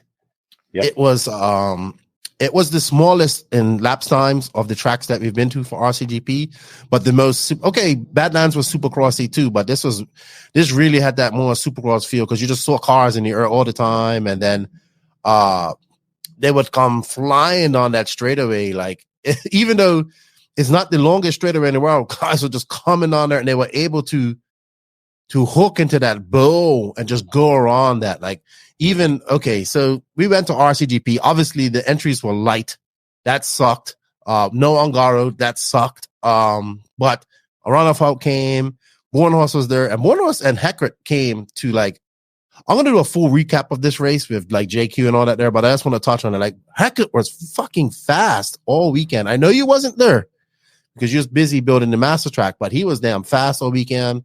Joe was fast, and I think Ronafal kind of had to get up and get on his game and treat it a little more serious because he had already won it, right? Because Ongaro didn't show up, but it was really fun, and you didn't see this. So for people that didn't know, these guys, Lucas and all the guys at Beach RC and all these volunteers that helped We got there Thursday. It was wet. You was out there driving the lawnmower on, and I'm just like, okay, they almost got it done. And then as soon as you got it done, fucking rain again. And I was just like, this is like full bro all over again. I really felt bad for you guys. It's weather. I mean, it's part of having an outdoor track. Unless you live in the desert, Arizona or California, wherever it doesn't rain, which most places it rains. Bad thing with outdoor track, you got to deal with weather. There's nothing you can do about it. You can pray to the gods, but they might not agree. So you either deal with what you got. If it wasn't RCGP, we would have canceled that thing on Thursday. And been like, hell no. Hey, it was so much work.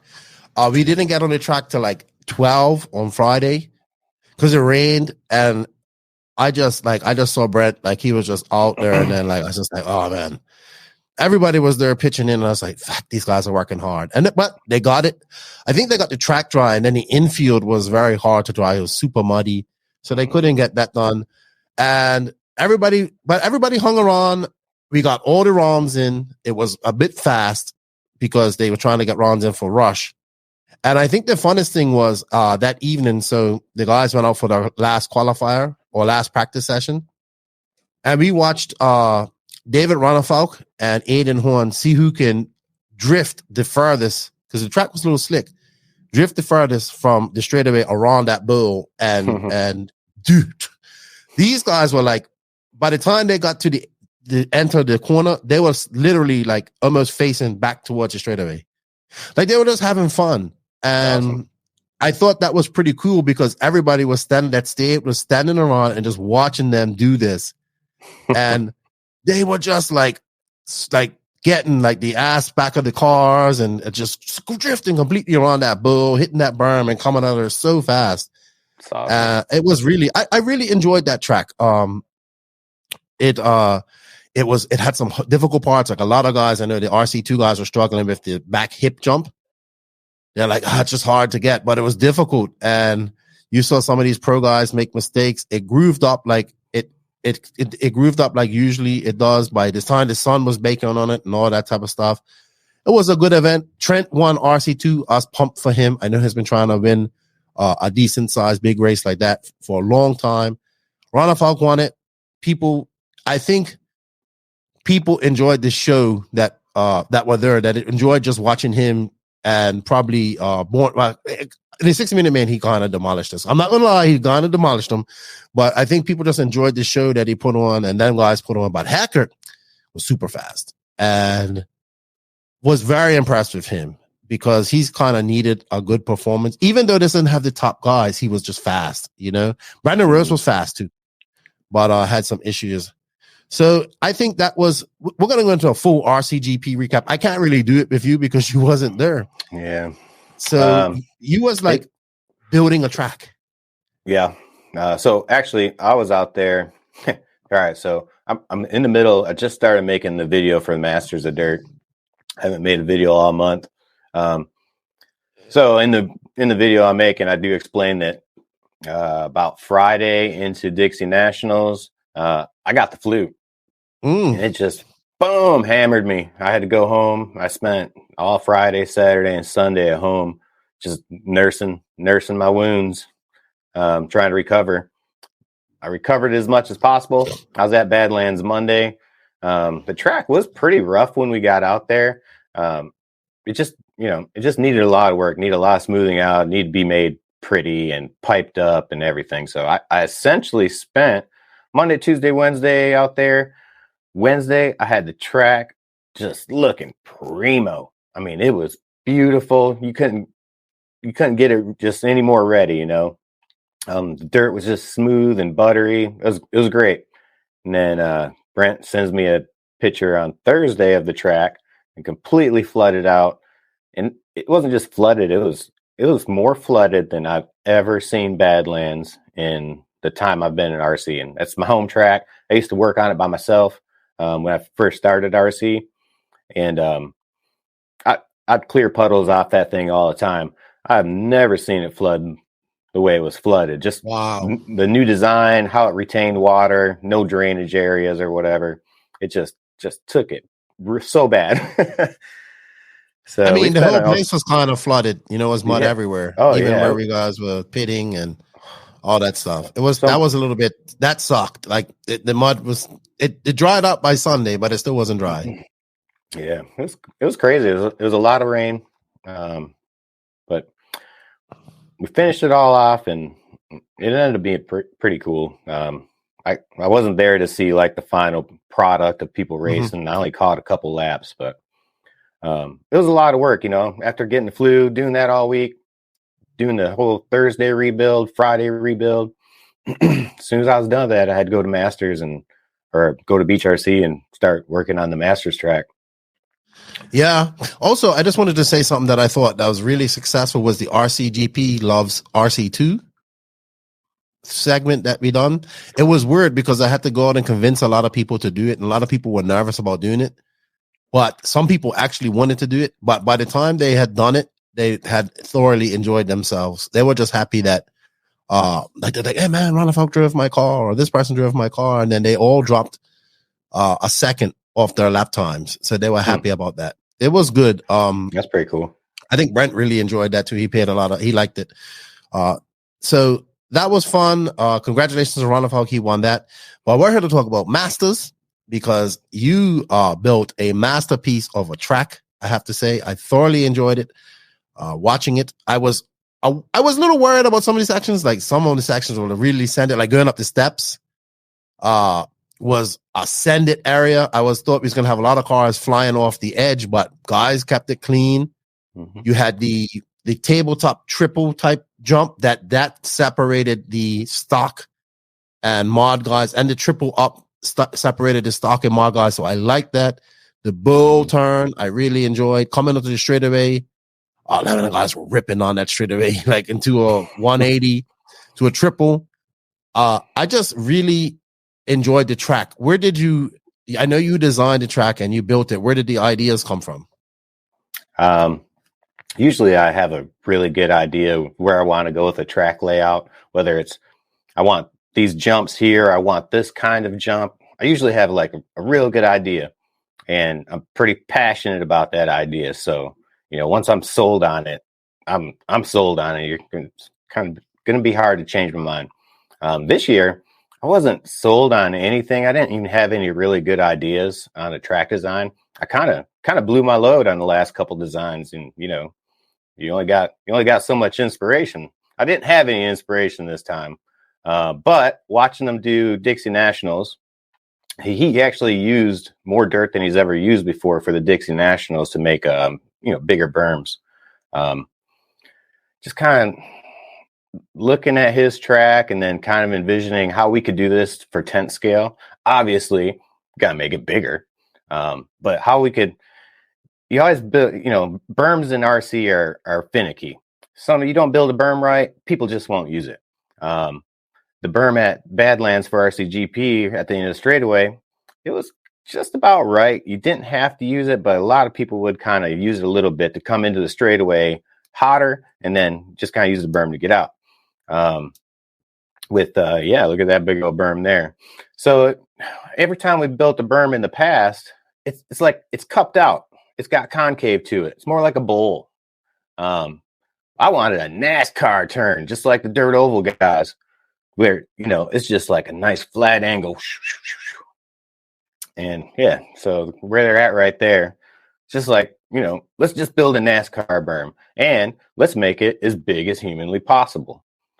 And then basically after the berm, I just tried to fill in spots. The stairs just came out of nowhere. I'm just like, hey, let's build some stairs and then we'll go up and we'll go down. And I really wanted to, more than anything, give people options.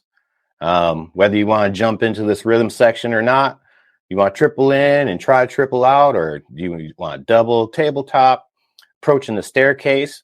It's natural just to land up on the second pad, but you could send it all the way to the top and maybe gain advantage. It might not be advantageous to do that. It might be inconsistent. I did see when they started racing on Sunday, I think it was Aiden Horn made a move on Spencer Rivkin in the staircase. Spencer was getting up to the top pad, coming down. Well, I think it was Aiden. Aiden was sending it every lap. And he made the pass right there.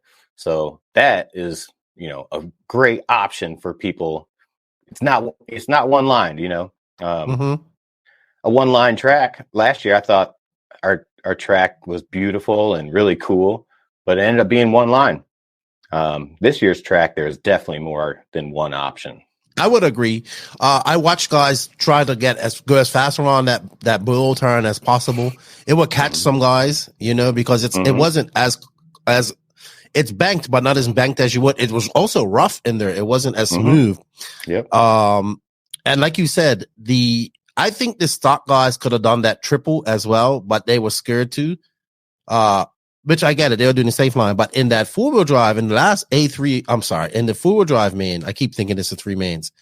Man, Aiden sent it up that he was the only one doing it. He sent it up that triple every lap from various different positions of the jump. He would go wide. He would go in the middle. He would go in the inside. And he'd land. And he was able to land every time and just be able to turn up there on that 180 faster than that guys. Like he'd jump I think he passed. I think it was, I can't remember. I'll play it later, but it was a great main. He was sending it. And I just think, in that sense, it was a great track that separated those two classes. I'm going to turn this off because I know it your internet's not the best. So you're going all pixelated on me. Really? Yeah, it's cool. It'll come back. I think you did a great job. So you guys used like the Kubota and mini excavator to build this track, correct? We use a big old tractor with a front bucket and a tiller on the back, and that tills up all the dirt. And the bucket basically scoops up most dirt and moves it somewhere. And then we use the excavator, the little arm thing that digs in. That just kind of digs deep for us, lets us move a lot of dirt around. So it's a combination of those two machines. And that's Thomas Nichols and Josh Hatchell, basically as our heavy machine guys. I can move the machines around, but it's just, I've never took time to learn them. And I figured, my specialty is with a rake and shovel and a hand tamper. I'm more of the manual labor guy, but I'm also the finesse guy. So, I'll make sure I build a jump exactly the way I want it, or I might put a little bump before a jump or whatever. It's the fine tuning that really sets our tracks apart from a lot of other ones. It's the fine attention to detail, how smooth we can make the surface, how we form a jump, what our intention is. We usually have some sort of intention when we're building stuff, like rather than just, hey, let's throw a couple jumps here. We'll do a double and then a triple, it's like, how do we want to approach this triple? How do we want them downside? Just little things like that. It's the attention to detail that I think really. Yeah. Like going up triple was like a wall. It was like you could hear the cars just slapped into went, I thought that was meant badass. To be a small jump, just like each step kind of just went up a little bit. But the first one I built a little more like a jump, but it wasn't much of a jump. It couldn't have been but like 2 foot high, and you had probably 20 foot, 15 foot to approach it, going balls out. And there's a little bump right before that jump, so you kind of just whoop. It was good. Slapped. All that stuff on that jump was actually bottom of chassis more than rubber. I know, lots of chassis. You had to have a really good chassis protector for that jump. I really enjoyed that part of the track because, and then like I said, Aiden. I mean, them pro guys were doing it in practice and in qualifying, but in the racing they chose not to do it. Yeah, I think it changed come probably mid Saturday to Sunday. I think it just changed just a little bit to take away the consistency the pros were comfortable with.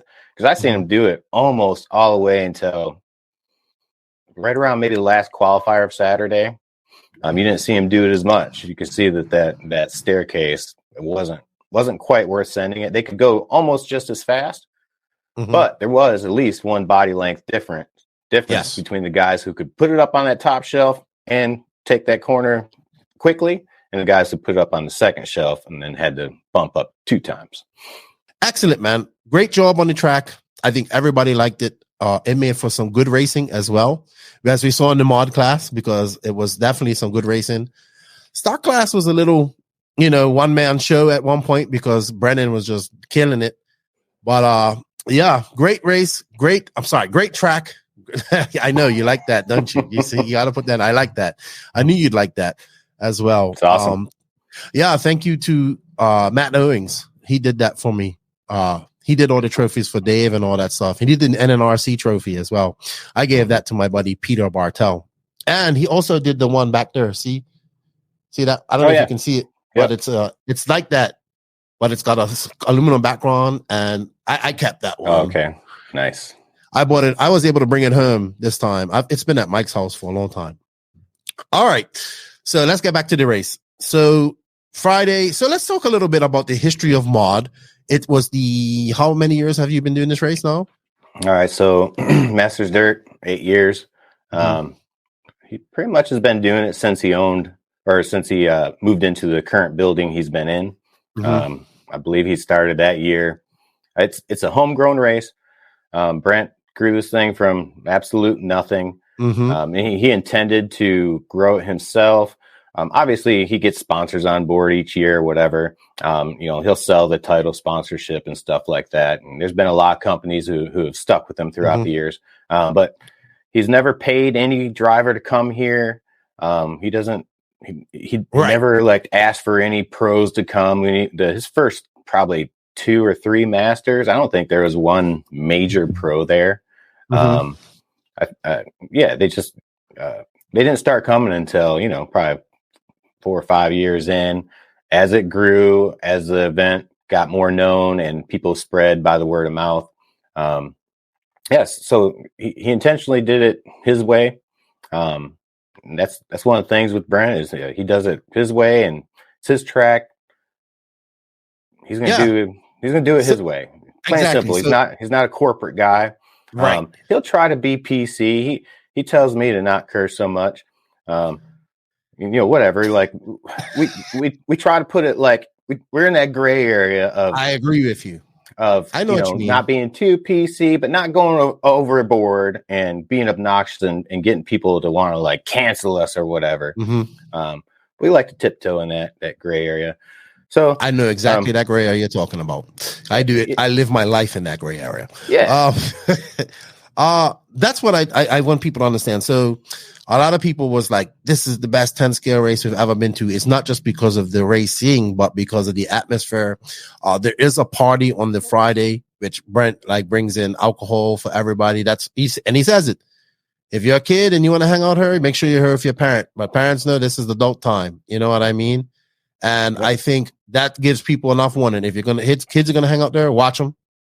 But this is adult time. We had 2 kegs of beer. It was great. He had alcohol. I slipped out very early because I was like, I know if I say goodbye, I'm going to get in trouble and Brent's not going to let me leave. So I was like, hey, if Brent asks, I was here till 1:00. You know what I mean? But I slipped out early. I didn't hang around for that.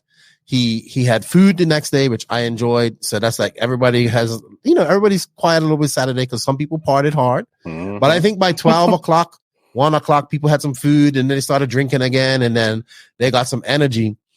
So that's it. It's like a party as well. That's part of this race. People come to this race for that as well. Yep. Fireball Friday, that's what he calls it. We usually have a fireball race.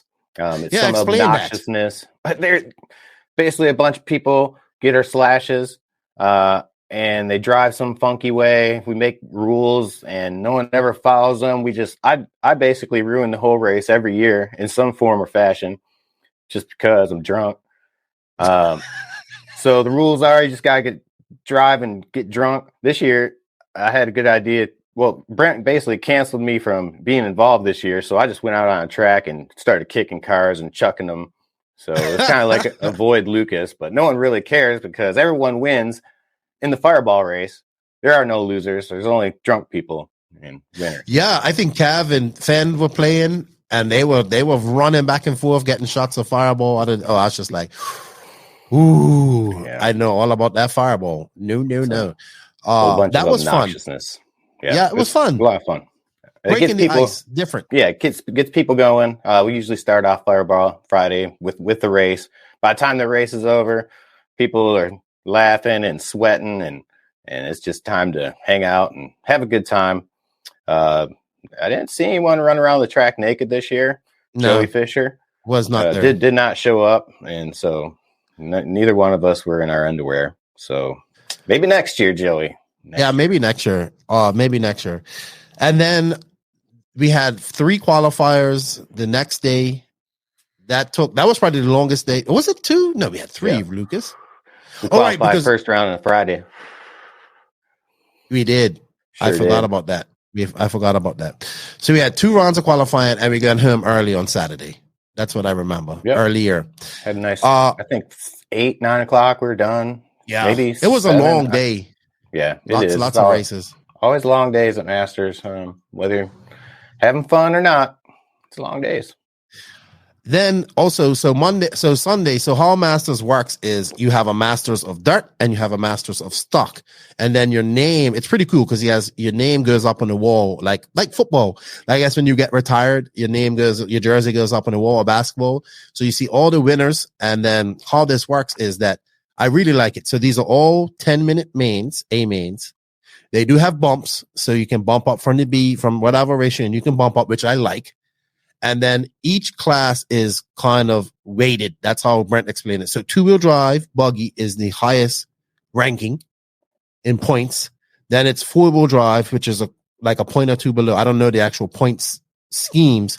Then stadium truck is 3rd, and then short course is the lowest tier. So in order to win the Masters of Stock or Mod, you have to basically combine the best 3 scores from those. You have to run 3 classes at least. You can run 4, I think, but you can't count your best your scores from all 3 rounds to become a Master of Stock or Master of Mod. Sorry. So that's pretty interesting. We don't have 10 scale. We don't have 10-minute mains. We don't have bumps. I love having bumps. It makes the lower mains more exciting so people can bump up. And I think every class had 10-minute mains. So even, there was no triple mains at all. So every single class, they had the 2-wheel drive open. They had 40 plus where we saw some great racing between, Chris Vanner and Al Horn. Yeah. Great dudes. I love them guys. Met them guys. Really cool dudes. We had great racing in every class. Short course. Dude, I enjoyed that class the most. It was good to see 3 heats of short course. Absolutely. If you want to pick the most fun class in 10 scale, it's SCT, short course all day. You can bang into each other. The things like to just kind of roll over and find its wheels half the time. It's definitely the most fun class out there. It's usually what we recommend people to get started in. Short course or just like a slash. Not that these were slashes, they were just a fancier slash, but short course is a blast and it's fun. You're always kind of giggling and goofing off with each other. Yeah. The bodies look great. They're all painted up. You can see the schemes. I've dissed short course before because it's going away from what it used to be, but I did like seeing the fender bending and the fender rubbing and all that stuff in cars. It was great. And it was 3 heats of them. Yeah. So that was good to see. Stadium truck was fun too. I enjoyed it. I watched a lot of racing, so I was able to get up on the stand and watch a lot on Sunday. I watched a lot of this stock racing. I think we had, probably the best stock races in America at this race. Just missing a few that weren't there. Just like 1 or 2, we had, I think, the best mod pro drivers. The only person they didn't have was Mayfield and Testament, I would say. Those 2 guys were missing. But everybody else was there. Mika Widmeyer, who I got to meet, he made the trip over running S-Works. He didn't make the main in 2-wheel drive. I made the main in 4-wheel drive. Nice young man. You know, my first time getting to talk to him. German, lives in Austria, works for S-Works. Nice. We got to drive down with Brent. So we got to talk a lot. I always like making relationships like that. I'll see him here shortly again. And yeah, even like just watching like Joe Bornhorst, you can see like Joe and Spencer weren't having the best times because, you know, 8 scales are a normal thing, but they still had fun. Like during the mains, they had, because remember you heard so you had Lee Setzer, Aiden Horn, all that guys heckling them. I thought that was so fun because they did that at Joe. They were going crazy. We had Scotty in there who was doing a great job, man. That guy he's a machine, man. He comes in, he gets behind that computer and he doesn't stop. He stops to take breaks to go to the bathroom. Man. Barely. I mean, he if he goes to the bathroom, he'll go and do it real quick and he's back. He's not having anyone replace him. I've offered to give him a break every now and, you know, he's been there a couple of years now. And every blue moon, I'll be like, hey, man, you just want to take 5 minutes? He's like, I'm here to do a job. I'm professional. I'm good to go. Machine. Just a machine. Scotty's the man, you know, he's the best in the world. That's all there is to it. There's Scotty and there's everybody else. He's good. Like that's the first time I'm actually seeing him do RD as well. Usually really? It's just, and I don't even really get to see Scotty much when I'm at races because he's always in the booth. He commands, just when he's out doing interviews and stuff. He commands respect. Plain and simple. It's just people respect him. He will correct somebody and they will know that they've been corrected. He doesn't make, you know, he's not derogatory, but you know, he's just straight when to he needs you to listen, you better listen. He'll get your attention. He's running the show. The show's going to go down the way, you know, he fairly thinks it needs to be, you know, he's just a different level. I don't know who can compete with him or, you know, not that these race announcers are competing, but there's Scotty and everybody else. He does a great job, man. And first time, like I even got to talk to him a little bit. So this is the first time I really got to sit off and talk to him a little bit. So it was good. We had Danny from WRCE come in and do the coverage. He bust his ass too. He done a very good job, I think. That guy's amazing. One man show. So last year probably was our best masters until this year. They always get better. But the one thing we were lacking is I'm pretty sure we had a still camera on Live RC last year. I think that's it. Just one still camera. Our media coverage was pure garbage, non-existent. I think I was there with my GoPro and we had a still camera on Live RC. Oh, I think Ryan Harris did a video. So at least Ryan Harris was there. Didn't see him this year. But yeah, it was terrible. Lacking coverage. You've talked about it on your podcast several times. I talked to Brent. I was like, dude, get Danny. I was like, get Danny or Maud in there. But I said, Danny does everything, like overlays, editing video, intros, all that stuff. Because I'm working with Danny for the last couple of years, you know? Yeah. Well, you'd think if you didn't know better, that's a 3 or 4 man crew doing what he does, and it's literally him. And then you were helping him out with the interviews and stuff, which is awesome. Really topped it off. But the media coverage this year, wow, did we ever improve that? You know, between Circus RC, having you there, Circus RC, one of the best photographers. Hannah was there. J Concepts, Paz, about 15 other people with GoPros. It was great. Like, we couldn't have got more coverage for that event. Like just people posting stuff. It's a lot of advertisement for us right there for sure. Yes, and people need to understand that people from all over America came to this race. This wasn't just like a whole. Yes, was a lot of Southeast races, but there were people from Michigan, California, Washington, Pacific Northwest, Northeast, Midwest, Texas. They were all there. And it was such a great event. I'm so glad I went. For me, I felt very welcomed in this world that, you know, I make fun of 10 scale, like pink pinions and all that type of stuff. But I kind of never really fully grasped the whole stock thing. but my eyes are just like open. Like I was geeking out. It was good to see a lot of people came up and showed me love. A lot of these guys, these young guys who were in stock class, they knew who I was. And I was like, oh, you guys like know what we're doing. And I want to, now I'm geeking out. So I'm going to start it's for me, it just opened up a plethora of content like to make, especially with a 10 skill world's coming up. So I got to see this. I got to meet a lot of these people, like new people that knew me or didn't know me. And they really were like the one thing I always say, and I always love about RC is the social aspect of it and meeting people. And it always ends up being the same. Once you start talking to them and they know who you are, like you don't stop all weekend. So that was me. I will walk anywhere, but stop, talk to somebody. Hey, what are you doing? People asking me advice. What do you think of this? Silly season stuff, all this type of stuff. I love that stuff. I love that aspect of these races. And it was so many people and just a whole different crowd. And I loved it. And I met, and everybody was like smiling, happy. Yeah, it's a very sociable event. There's multiple reasons people go to Masters. It's just not some RC race where you're trying to go win a trophy or whatever. You ask 5 people why they come to Masters, and you probably can get 5 different answers. You might get some of the same answers, but there's a lot of reasons to go there. There's a little something for everybody. For the most part, I think people just really just have fun. It's competitive, but still laid back. Yeah. And I think exactly. It was competitive. It was laid back. People were having fun. The beer was flowing. Like people had beer. I like not saying that that's all that matters, but people were just enjoying themselves. I thoroughly enjoyed themselves. The racing was great. I mean, obviously in stock, like I said, Schimmel was toasted it on. He kind of killed it. Let's see. I think he actually, let's see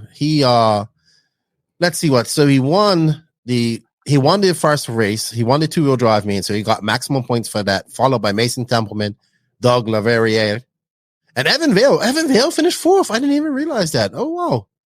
And Kyle Go, who I got to meet 5th, who was the defending stock master. Yep. And then AJ Moresco making an appearance after not racing. Like all these guys, Nate Stoddard and Hunter King, Jeff Stakowitz, Kyle Goff, all these guys fast in stock. Very fast. Yep. All of them. And I got to see that. So I was happy about that. So we'll finish up with stock. Then we had, sorry if I'm not mentioning everybody. We do have time constraints. So Brandon and Kyle Go actually made it interesting by winning Stadium Truck. Yep. But that was one of the lower tiered events, classes, followed by Mason Templeman, who I think went second. And then Brandon Schimmel, who got a 3.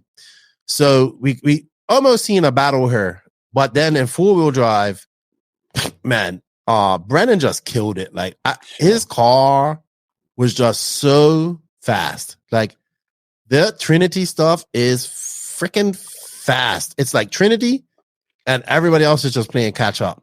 Like pretty much. I got to meet Kevin Abbott and I see how hard he works. And man, I can see it. Like I can see why this stock stuff and people are going crazy for motors, but Trinity is just on the next level. And Brandon was on the next level this whole weekend, winning this.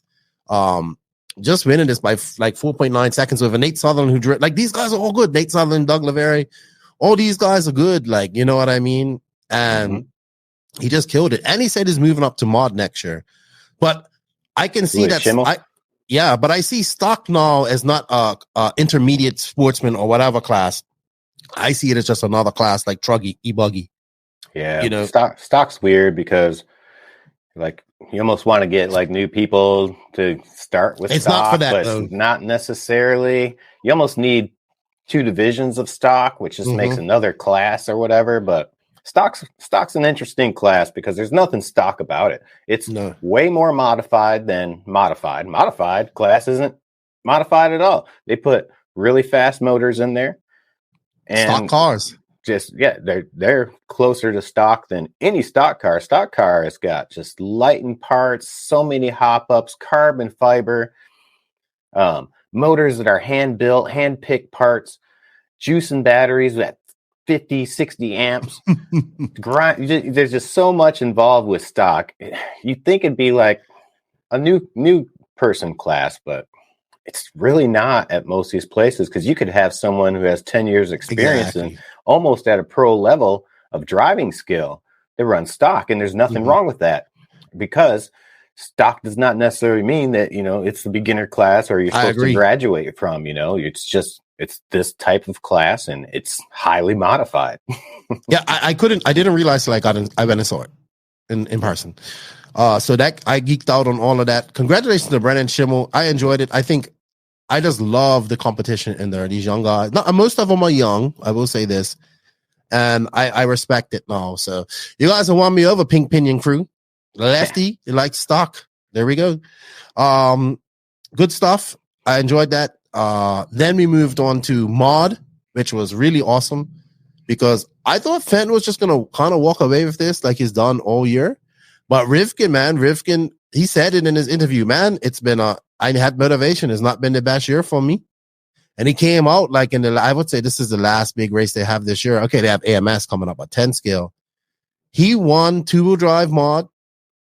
Then with a lap over Dakota Fenn, like he got 34 laps. Fenn second. Taylor Sontag, who had a great weekend, third. Lee Setzer on fourth too.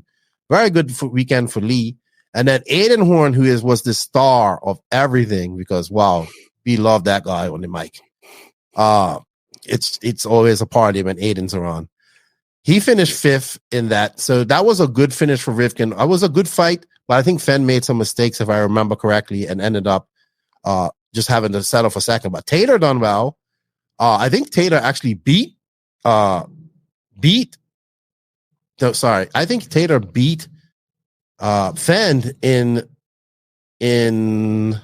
in truck. He did. So in truck, we saw the old man. Well, I hate to say him old, but he's like in his 30s. But the veteran, Dustin Evans, first time I ever met him as well. Probably don't like me because I ask a lot. I ask all the time, like, how does he have a job in RC? But he made all these mains. He's a 10 scaler. Right. I know that. That's why he's specialized. I don't think he races 8 scale. No, he goes and represents his sponsors wherever that 10 scale race is at, and he's going to perform whether he's winning or not. The he's legit. He's just like any A main professional. He's just a 10 scaler though. He doesn't get as much recognition just because he's not an 8 scaler, and 8 scale is king. Yeah, so Dustin won that race with Rivkin. It was a close race. It was by 0.4 seconds.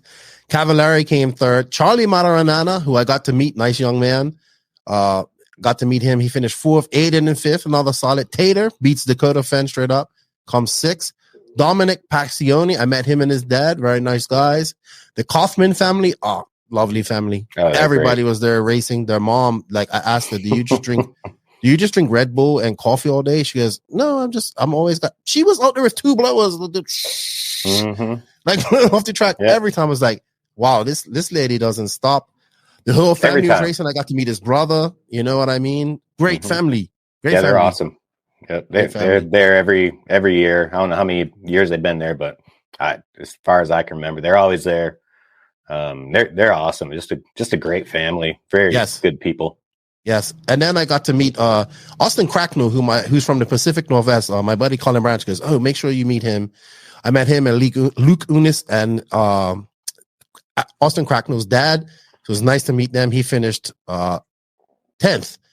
So, and then of course we had, which I thought was probably one of the best mains, because we had Aiden up there just sending it in that triple, man. And this was the 4-wheel drive main, which Dakota Fenn won, but Rivkin kind of had this kind of wrapped up. He just needed to get like a top 3, I think. Actually, it came down. It was really close. So it did come down to where Aiden came second. I think at one point, Rivkin might have lost this at one point throughout the race, because it is 10 minutes. Because I think Aiden or Rivkin was in front. I can't remember. It's been a long time. But the points came on really close. The 4-wheel drive was great. Aiden was just sending it. He made that pass from Rivkin. I think they hit each other a couple of times. But in the end, Fenn wins it. Aiden second. Rivkin came third. And that gave him enough points to become the masters of mod. We saw Cavallari in fourth, Dominic Paxioni in fifth, Aaron Kaufman sixth, Lee Setzer seventh, Tater Sontag eighth, Dustin Evans ninth, and Mika Wittermeyer in 10th. I thought that was a great cap to the end of the day. And you can see that Spencer was relieved to win that, I think. And I think he's been at least the last 3 Masters, and he's been chasing the Masters for at least a few years now. Mm-hmm. He's always doing well there, but he just never really he performed so much better this weekend. I knew about, I don't know, round 2. It's like, oh man, Spencer's looking really good. I think he has a shot at winning it this year. He's been trying for at least a couple years, and he looked really fast in qualifying. I had an idea that he was definitely there. He was good for the win. He was fast. I think what we're seeing is that this Masters things it's prestigious now, so they want their name on that wall. Yeah. And I don't think anybody else is doing that. So that's great. So we'll see probably more guys. I can't wait till more European guys start coming to this race, because that's eventually going to happen as well. But also, so congratulations to all them guys. Congratulations to everybody that podium. I'm sorry we don't go through all the results. The other thing we forgot to mention was the hooligan race. That was, I first raising the money for it was fun because it was like an auction. So I think the winner got $1,400 or something like that. 13 something, 25, right. I think it was 13.25. Yeah, people. So the lot of money. The audience was putting in money. Like they're like, that's whatever the audience came out, they will get money. It starts off at I think Brent starts it off at like $200 or something like that. And then so this year he had somebody, the last position open on the driver's stand, he auctioned it off to the crowd. I think somebody ended up buying that last position for $300, maybe $350 to go have a chance to go up there and drive. And then I don't know, several other people threw in $50, $100 here, $100 there. And the pot ended up at $1,300 for one person to finish that hooligan race, which, just to finish that hooligan race is pretty spectacular. But to win it, the odds are against you. Right. So just so people know, the race was inverted. So they were racing the opposite way. Backwards. Of the track. There's obstacles put all over the track. There was one where you had to, if you jumped in the wheelbarrow, you got like $50 extra. Yep. And then what I thought was funny, Brent's got a riot shield. And it's like, I'm like, what is this? Like Call of Duty? Like he's walking around, you see the guy in a riot shield, and he was walking around the track and like trying to block people. And dude, people were going crazy, like, and just having so much fun. And I was just like, oh, this is awesome. Like, and I was like, I don't even remember who won it, but somebody got it. Was a local, actually. One of our locals. His name is Nathan. Yeah, it was very surprising. I think it's first time a local has won. So yeah, he's kind of a mid-tier driver. I wouldn't say he's super fast, but he's not really slow. He's just kind of very average. And man, he pulled it out of his ass, put it down. He had a mini truggy out there. He got it done, man. It was very surprising. Yeah, we saw like 4-wheel drives with short course wheels on them. So when they flip, they could try to flip back over. We saw a few different modifications. I saw one guy have like zip tied pink bumpers on his car. It's pretty. People really got into it. It was great. I also forgot we had the concourse, which was man, it was some great paint. Who won that? No idea. I think it was somebody. I can't remember. Yeah, but that was fun. Man, it was a great event. Like even Sunday, when things start to thin out and people start going home, a lot of people stayed to watch the race. A lot of people went home, but a lot of people stayed, watched the race. And then, we kind of, I had to go get a rental car, came back. When I came back, people were out there still on the track racing or just having fun, like all these guys. Yeah, because I went to get a rental car and come back and people were still on the track having fun. And I got to meet a couple, like just a lot of good people. Like I got to meet the Factory Tracks team and all them young guys and what Al Horn's doing with them guys. I actually have an interview with him and those guys. Like I said, I got to meet Kevin Abbott and all those guys that do Trinity. All that was new to me. I did randomly just go into the hobby shop and just drool over things that I wanted. I was like, Ooh, there's a Super Baja race. I so want that. Ooh, there's a Arma Creighton 8S that I want. Ooh, a sledge. You know, I would just go in there and daydream, because every time I walk into Beach RC, it's not the biggest hobby shop, but it's freaking packed with stuff, right? Every time I walk into that place, it reminds me of being how it was when I was a kid and I used to walk into hobby shops and I just want everything. And unfortunately, I can't afford anything. So it was like just dreaming, like that Super Baja Ray, like how could I sneak that home? You know, and how could I not let my wife see it for a few months? Hobby shop's doing well. It's just great to see the growth with Beach RC, with you, with Brent, you know, and I think about to the times when I first met you guys, and it was like in the trailer at the Fall Brawl 2017. And it's good to see Beach RC growing, Brent's growing. He put so much money back into RC racing. And I think people don't realize he's always sponsoring events. He's doing this. He does. I watched him work his ass. I watched you guys work your asses off for the last 2 weeks, you know, and I think him bringing in the coverage for his Masters race and all that stuff is upping it to another level, whereas more people around the world can see it. You know what I mean? So, kudos to him for doing that, for getting me there. I appreciate that. You as well, for all your hard work, and all the Beach RC crew, and his wife and his step and his daughter, because his wife, I think it was his anniversary, like Saturday, and she was there. Guess from giving food, all, you know, dishing food and all that stuff. And I was like, yeah, it's like a whole family kicking in to help. And that's how things have to work. You know, everybody has to work together to make things successful. And you guys definitely have that. And I hope I come next year. You know, also this helped me. Now I'm going to Florida Carpet Championships in 2 weeks' time. So I'm excited about that. Hone my craft a little bit more, learn how to do that stuff.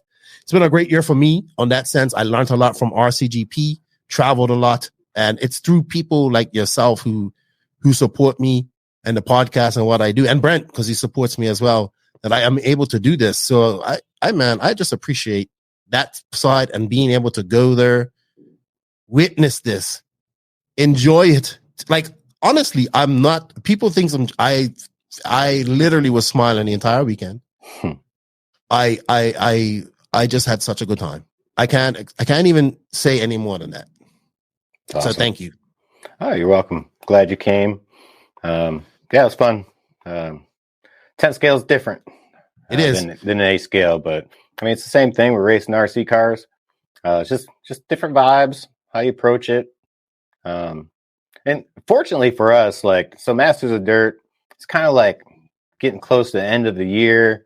Maybe it might be the last 10 scale race for some of these guys. Mm-hmm.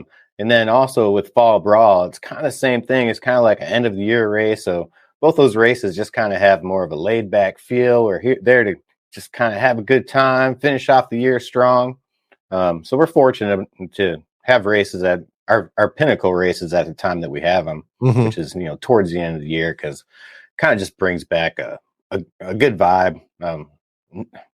Almost all the races we do, they're I guess most people could say they're always laid back. Yeah.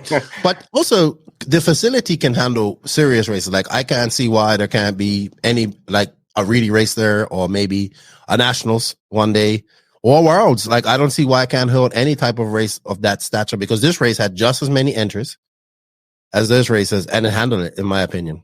Yeah. Yeah, we could. It's more like, from my understanding, Brent just doesn't really want to play to all those rules. You know, there's a lot of stipulations to mm-hmm. bring in a national championship. The track owners, they're not making any money. They're going to lose their money. All they're going to do is get promotion for their track or whatever. It's like to throw prestige a roar to race. Say we held a national. We held a national championship. That's great, but you made no money on it. And mm-hmm. you know, some tracks they're just kind of like want to break even and stuff, but we're in a business. You know, we got multiple factors, not just tracks, but so we're in the making money business. We're not here to lose money. Exactly. And unless a national championship or a world championship could benefit us financially, what's the point? Mm-hmm. In my opinion, I don't get it. Like a world championship, like what they did over there in Redavon, they didn't make no money. didn't make no money. I don't know how. All sponsors. That's what they did was that's a whole nother rant. We was ranting about that earlier. But they're amazing. Like what they did, what they put in, that should be the golden standard of how to build a outdoor facility. Like, look, I was blown away just by watching it on TV. Like that is an amazing facility. But the money and time they got into that thing, incredible. That's a passion thing. That's not about making money, making it back. What they make on the world is nothing. They lost money after everything they put into it, but they did it for other reasons than to just profit. I agree with you, Lucas. Keep up the awesome stuff. I know you're going to take a little bit of a break here. You got fall roll coming up. Warm up for that. I won't be there this year. Maybe next year. I had a blast at RCGP. At Masters. Thank you again once for you and Brent for all your hard work. And I hope I get to come to this race again, and I hope to see you shortly again. Maybe I hope to see you out. I think you need to go DNC next year. You should try and make that a goal. I think you should. Huh? I need to travel out west. I think you should go. I told Brent I want to go to a nationals. So I don't know where nationals will be next year. Nobody knows. Nobody knows where it's going to be. I'd like to do a nationals, and then it might even be something I'd like to try to go to is the 10 scale worlds out there in Arizona. It looks like a really cool facility, and it's a world championship. It'd probably be really fun to go to at least for a couple days. I don't know if I'd do the whole entire week. I'm sure it's really long, but a couple of the qualifying main days or whatever. Yeah, exactly. Be cool. World Championship. Who doesn't? I hope you come out there too. I hope you come out there too. Lucas, Brett didn't join us. We'll have to get him on another day. But I think we had a great discussion. It was great. I know you say you're not comfortable in front of the camera. You could have fooled me because you've been very comfortable. And thank you, man, for your time, your support, and your hard work. And it's good to see the No Name RC podcast. Steel design there in the back, and awesome. That looks better. I knew you would look great there. So thank you, man. Keep up the good work with your editing and all that you're doing, because you're getting so much better at it.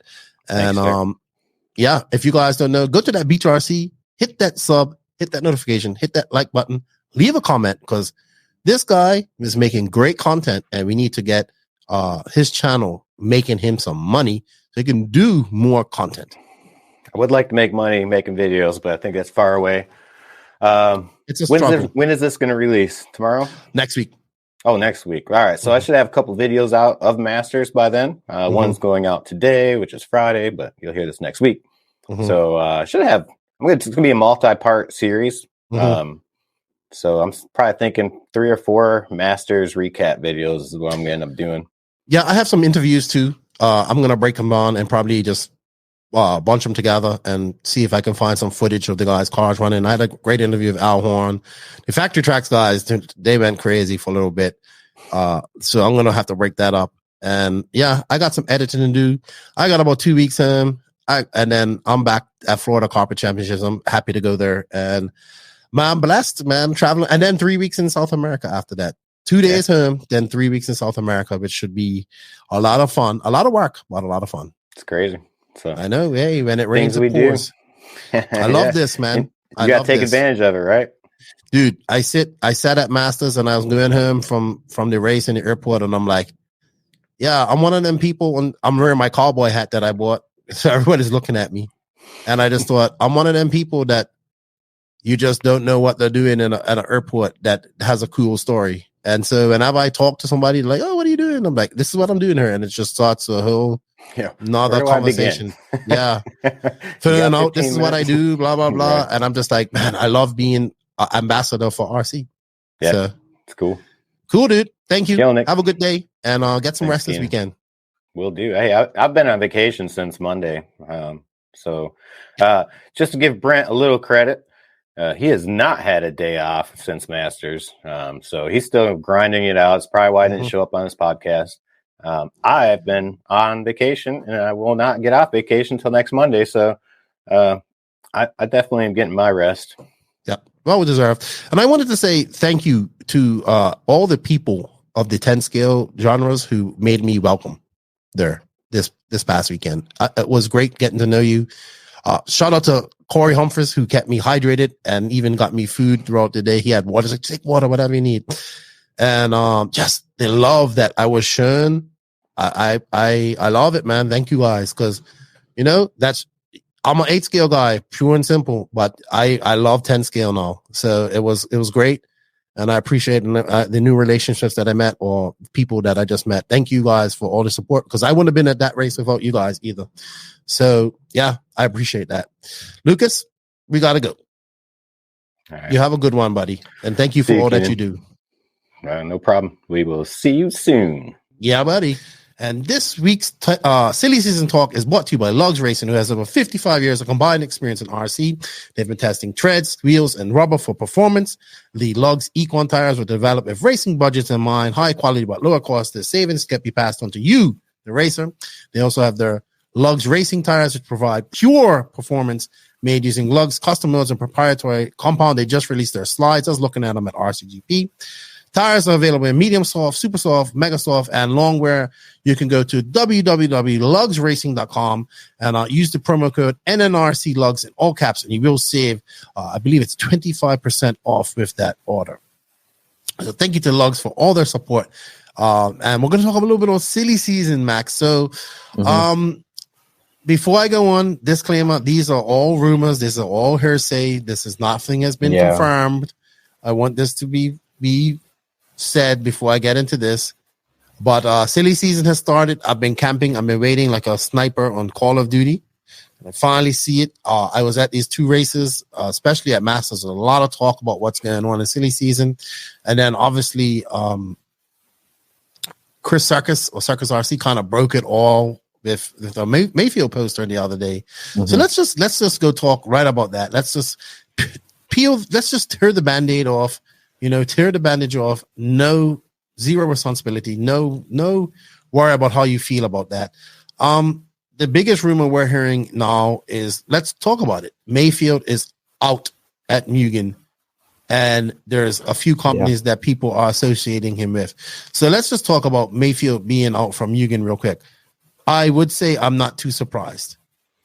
Yeah, I think I don't really know of the facts, but looking at things, it looks like Mugen is kind of struggling with keeping the race program as big as it is. And with Robert pretty surely out of Mugen, as per what I've heard, it wouldn't be surprising that Mayfield would be out too, especially when there's 2 kids still, both I believe under 18 or just about Brock's 18. Yeah, so 2 kids about the age of 18 who were almost finished in front of their number 1 driver. Right. Both of them. Right. It's like few behind. So I don't see it. I really don't see it as even a bad move for letting Robert go, because you have 2 guys in Europe. But Mayfield move, I would be a bit more hesitant because he is America pretty much. Like, he is American. There isn't anyone else.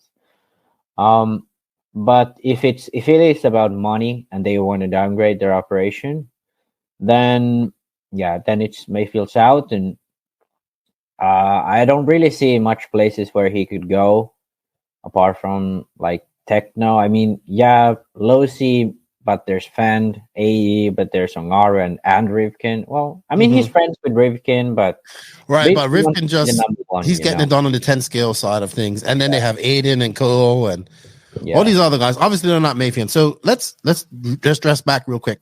I kind of had a feeling that Mayfield was thinking of leaving maybe last year, because I know he was probably testing some S-Works cars, and there was a big, strong rumor that he would go to S-Works, right? Yeah. I mean, even now, that's a rumor as well that he could go to S-Works. I'm not sure. I think they still have like a lot of guys still on contract in America for the next year. The thing is, like, they have Joe Bornhorst, Spencer, they have Tanner Denny. Yeah, Tanny, Heckert, Canas, Boots. But I'm just talking about on the American side. They got 3 guys that they have to supply. That's but I mean, even looking at like they have drivers And I mean, Canas beat Mayfield at the World, so it's not like they need a number one driver. Maybe they need that in America, perhaps, but yeah, I mean, I think Bornhorst, Hackett, and Bornhorst and Hackett are working hard for S-Works, and I think exactly. They don't necessarily need Mayfield at this moment. I think so too. I do believe that Mayfield will bring drivers over. I don't think Mugen would suffer that much if he leaves. I've said this before because especially if Drake stays. Yeah, if Drake's gone too, then I'm a bit worried for Mugen. Yes, that would be worrying, but I don't see that happening. I just don't see it happening. Yeah. If this is true, then who takes his spot at Mugen? There's a lot of speculation. Also, so let's just I don't think there's gonna be anyone. I don't think there has to be anybody. There can be somebody that maybe. If I was like Seth Van Dalen, Tyler Jones, or one of these guys, I would definitely. I'd be trying to get to Mugen. Definitely. You know what I mean? I'll be trying to get to Mugen and get what Mayfield was getting. So I do believe it's about money with Mugen. We all know, we don't know, but I've heard rumors that, he doesn't make much money at Mugen compared to these other companies where they get paid. So, I mean, according to Chris Sarkis and quoted from her, it's Tekno, AE, and TLR that are coming up. I could see a move to AE. I don't think TLR is viable, even though Thomas Tran hinted that they're going to do some moves, but I just can't see Mayfield goes where he's going to be number one. And I think Cavallari has kind of fit into a great number two veteran type of spot compared to Fenn. Fenn will always be number one. AE has Ongaro and those guys. Tekno is probably the most logical. I mean, there was links to Mayako too, but I mean, I think that would affect Mayako greatly, but Mayfield, but I don't see Mayfield and Ronafalk racing in the same team. I just maybe so not because of anything between them, but just like those two alpha males. Biggest, two alpha males, alpha wolves in the whole situation, wolf pack. They're the kings. So Tekno really. And I have to throw HB in there, but I just don't think HB needs Mayfield, and they don't. I don't know if they. I actually disagree. I think HB definitely needs Mayfield, really? But I think they have too many people on contract right now. I think they're fine with who they have, and they have Fuller coming up, and he's going to beat these guys next year. Cole did a good job at the Worlds. Yeah. Okay. But if they did get Mayfield, it would have to be. So this is the thing: if you're going to get Mayfield, other things have to suffer. You know what I mean? So if HB went for Mayfield, then we'd probably have to see Cole go, and maybe So if he is going Tekno, which is the strongest thing I heard, that's all I heard at Masters Dart. He's going Tekno, right? I'm hearing it everywhere. But it's who's the most out logical. at Tekno? Yeah, because it's the most logical move for Mayfield to go to Tekno, because right now the number one driver is Tebow.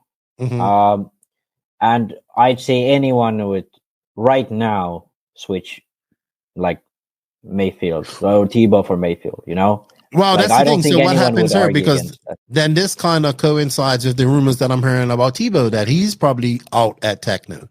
Yeah. Because if Mayfield's going to Tekno, then there has to be some room for him. This will be a super power move for Tekno if it happens. I mean, I know they want to win, so they're going with the best at the moment right now. We'll see if this all happens. If it plays out. Yeah, I think it's just the most logical thing to happen, because Tekno and HB are pretty much the only brands without like that feeling of they are number one. And Tebow obviously is one of the guys who's still, one of the best. Yeah, but I think it comes down to also on that, will they like two alpha males on the same team? Yeah, and the thing is like I'd equate Tebow to Cavallari, Cavallari is not Fend, and he like if Mayfield would join and they would keep Tebow, he'd be in Mayfield's shadow the whole time. Cavallari looks like he's shit, even though he probably isn't, but Fend is Max, like that good. No, come on. He qualified 60th at the Worlds. Like, yeah, but in 10 scale, he's doing quite well. Okay, but I'm talking purely 8 scale here right now. But like, oftentimes like he was in the C main at DNC, and Lil Bump even beat him. So it's like Cavalieri isn't looking good. Like, we have to be honest. Cavalieri I agree there. Good this year. But I don't think that affects him. I think he's still going to be at Taylor. Oh yeah. I don't see him gone there. But like, is Tebow willing to sort of accept that role? You know? No, because I think Tebow still, if he's out at Tekno, I think Tebow still brings value. I think he still has. I think he can still be competitive. We've seen him be fast with the Tekno car. He seems to struggle in the mains, but he's still competitive. It's hard out there. He's pretty frustrating. It's way harder than what it used to be. I know. I'm not saying that Tebow is so bad, but I'm saying that the public perception will be right. Of course, that Mayfield is like the number one guy, and sort of, even though if Tebow matched his pace, but the fact that Mayfield sort of has that, you know, right. He's been dominating the last 2 years thing, and the fact that he'll probably be still quite fast at Tekno. Like, is Tebow like? If I was in Tebow's shoes, I would rather go somewhere else if Mayfield joins. You know, right? Because you kind of still. So I think Tebow is maybe a little bit older than Mayfield, a little bit by a year. He still has a lot of value left. I think he still has some good results left in him. Yeah. You talk to these guys, I think like even Robert would tell you, I have 2 more worlds left in me. So I think I'm giving these guys 2 more worlds. Yeah. And I think like it may be more. It just may be more. I'm just saying, but like realistically, if we're looking at things, we've got 2 more worlds. Tebow's social media is good. He's doing all that type of stuff. Mm-hmm. If he's out at Tekno, I mean, I think he did a good job. But I think Tekno is like, hey, we want a national championship. We want this. We want that. And they're going for who they think they can get that with, if they're going to take Mayfield. Or if we can, this could be all smokes and mirrors, and like Mugen pays him and he stays at Mugen, which I think would be probably what Mayfield would want. Because then he still floats around for 10 skill. So it's going to be interesting to see what happens. But I think if any move's going to happen, it's going to be him to Tekno. I think that's move. For me, it's just like, I see Tekno as the brand who kicked out Lugz because they wanted, Tebow. Right. They kicked him out. Lugz wanted to stay, and they kicked him out. So right. They definitely don't have any issue of going for the guy who they think is better. Right. Exactly. Which I guess is you have to be that way sometimes too. Yeah. So I wouldn't be like, I'm pretty. It's like the best option for Tekno that if Mayfield is like out of Mugen, they would probably pay as much as they can just to get him. Whereas if that happens, then Tebow has to go out, like then he doesn't even really want to be there, at least if I was him. So I think for both of them and for Tekno, this would be the best move, because if Tebow finds a job elsewhere, he will most likely get a spot where he can be the guy who still has that sort of position he has at Tekno now, where he's sort of the guy, at least in America, at least the guy. Right, but he can transition into like a high up, a racing / team managing position, I think. Exactly. So he has so many options elsewhere, whereas in Tekno he doesn't really have many. But for Mayfield, moving to Tekno is a good move, because obviously he's gonna get more money, he's gonna get like a sustainable living, and for Tekno it's a perfect move because they get the number one guy in America. Like, you cannot get a better guy than Mayfield right now in America. Yeah, one of the most popular, if not, like when you think of RC, like right now you think of like 3 or 4 guys. It's him, Ronafalk, Canas, Ongaro, and Fen. I would say those 4 guys are being thought of. And then you throw in Canas, those are the top 5 guys in the world right now when it comes to 8 scale. Yeah, I don't think there's any doubt. Even at the Worlds, those 5 guys just broke away from everyone else. Yeah, so those guys kind of are riding the earn. They're on a different level from other guys at this moment. And I don't know if you could understand that. Like, those guys have there's different levels within these pro guys, and right now there's 5 guys are just like a heads up taller than them guys. So I think I kind of with you. If he goes to Tekno, it's a win-win for both of them. It's a risk for both of them too, because anything like this is a risk. I think wherever Tebow goes, I think we're gonna start seeing him. We're kind of already seeing him transition into more of, hey, I'm promoting JTP. This is what I'm doing. I'm on social media. So I think, but also he gets that spark. Okay. Because that's what kind of does it for him. Did it for him at Tekno when he left the Kyosho. Like, I got that spark. I got another chance. So I think that will, that spark, being on a different chassis, being in a different environment, that all adds up to positive things, which then translates into the track, in my opinion. Oh, for 100%. Tebow. For Mayfield, he's going to go to Tekno. He's going to have to like work. Like, you know what I mean? But the thing is, like, I have for the past 6-7 years, probably already 8 years, I have yet to see Mayfield struggle with any car in 8 scale. This is true, but I will be honest with you. When he jumped on the Mugen car, it was instant success. Oh, definitely. So, his results became better as soon as he switched to Mugen. But I think he has won so much already that he knows how to win. He doesn't have to worry about it. He knows what the recipe is for himself to succeed. And I bet he can do it at Tekno. So yeah, I don't think I kind of actually now just want to see this happen, because I think there are brands that would want Tebow.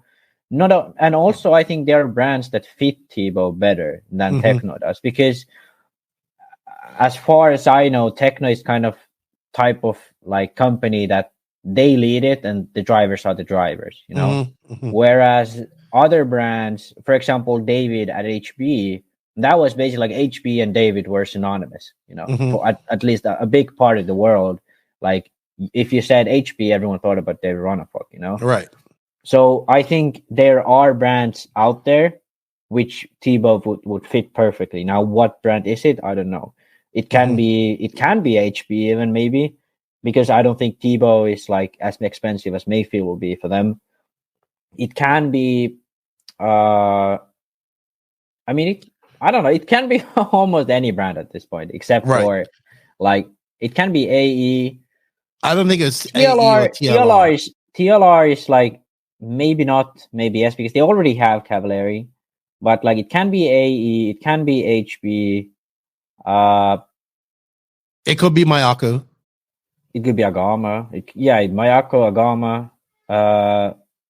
Like he has lots of options. He just needs to find them place. And I also, one thing I wrote down. This is what I forgot. He could go to Mugen. Go back to Mugen or Kyosho. Like Lutz went to Kyosho. Tebow's like almost his whole career was with Kyosho. So like move like that could work out for him too. There's like he has options.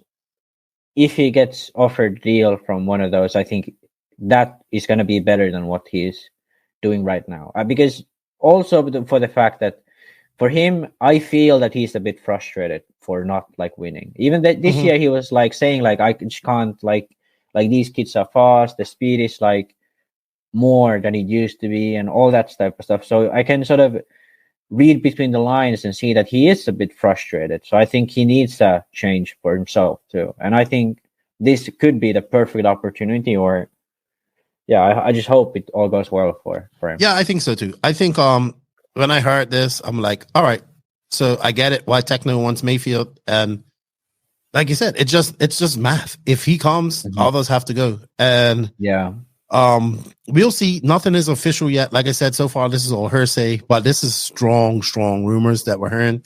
I haven't really heard. There's also rumors about other things going on.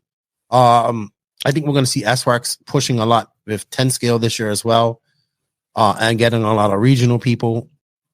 I know they're focused on 10 scale. You saw Joe and Spencer, and obviously Mika being over for that. We'll see what Kyosho does as well. I mean, they have lots for a year. They did gain some momentum. TLR, similar, very good year for them. AE, same. HB, another good year for them. So it's it's going to be drivers like, I think, like, where's like Seth Van Dalen going to go? Is Tyler Jones going to stay with Tekno? What's going to happen here? So I think Tekno will definitely have somebody like Mayfield, and then they'll have another driver. I think 2 drivers is the way to go. But right now they have that second driver. Right now they have Barufalo, Tebow, Jones, and they still have their team. They have all their guys and Van Dalen. So and Wiggins. So they basically have 5 guys right now.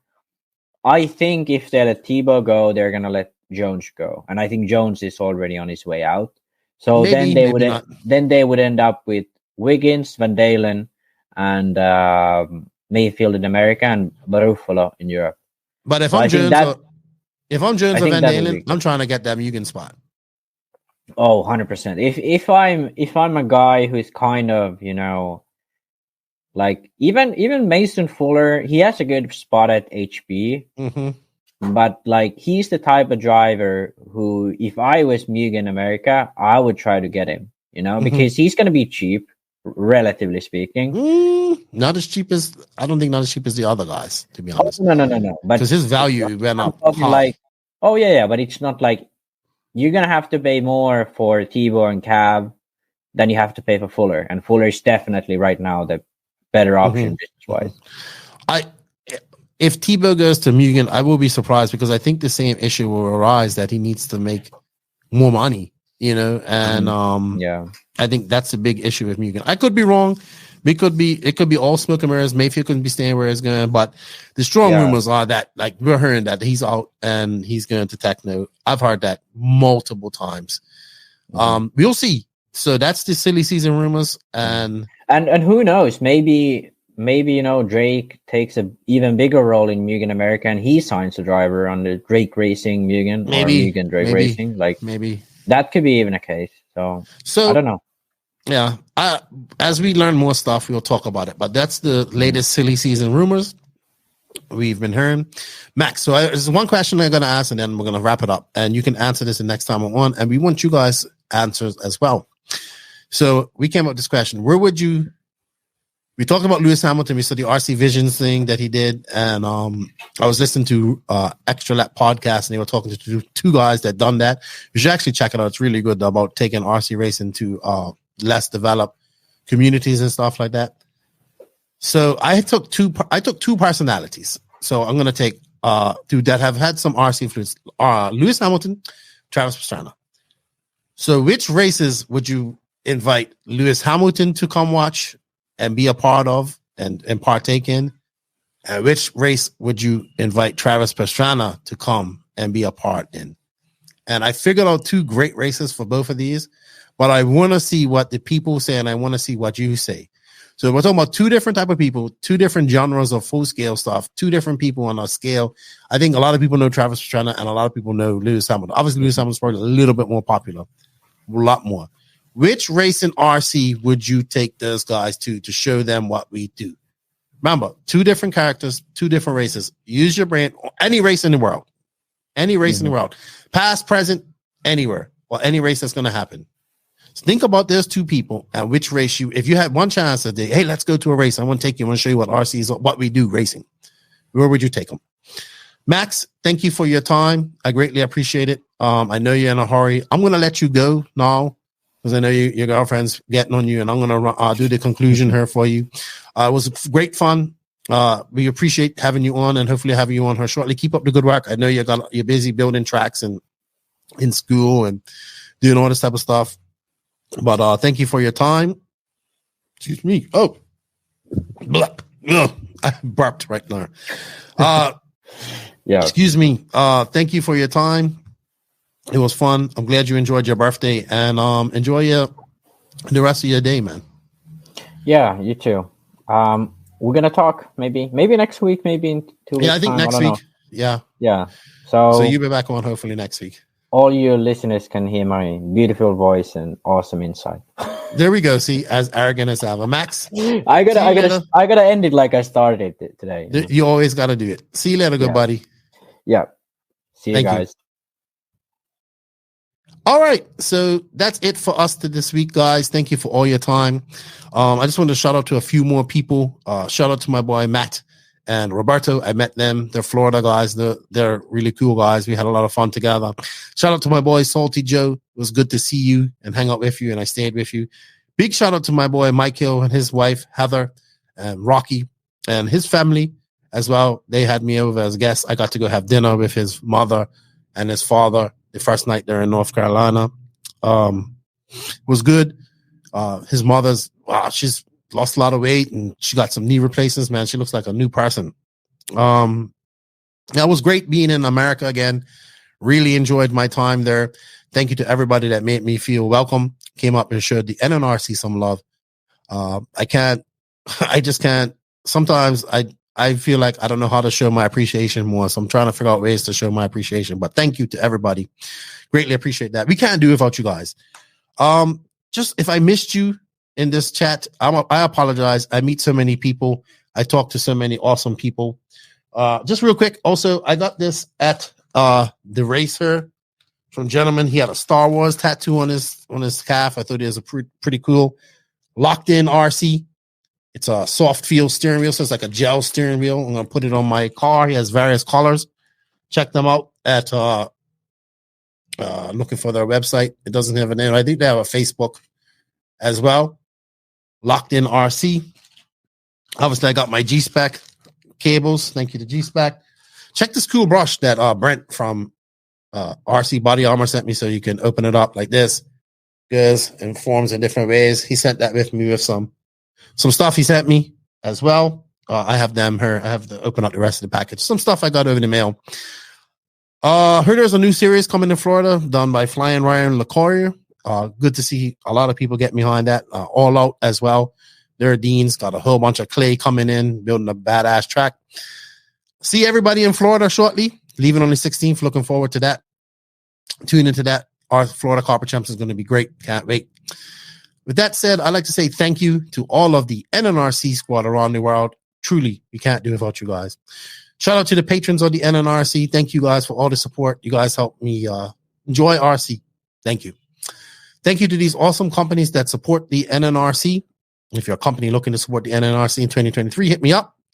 They are invisiblespeed.net, TZO 200 Tires, TNR Fuels, Hitec RC, Beach RC, Mayako, Tekno RC, Lugz Racing Tires, Papa Willie's Traction Tonic, G-Spec RC Tuning. Both of those we have coupon codes for in the written description. Shout out to Hefty at Sampadal USA. Shout out to Tony and Vicky at Clinic RC. Shout out to my boy Yeah Dude at Racecraft USA.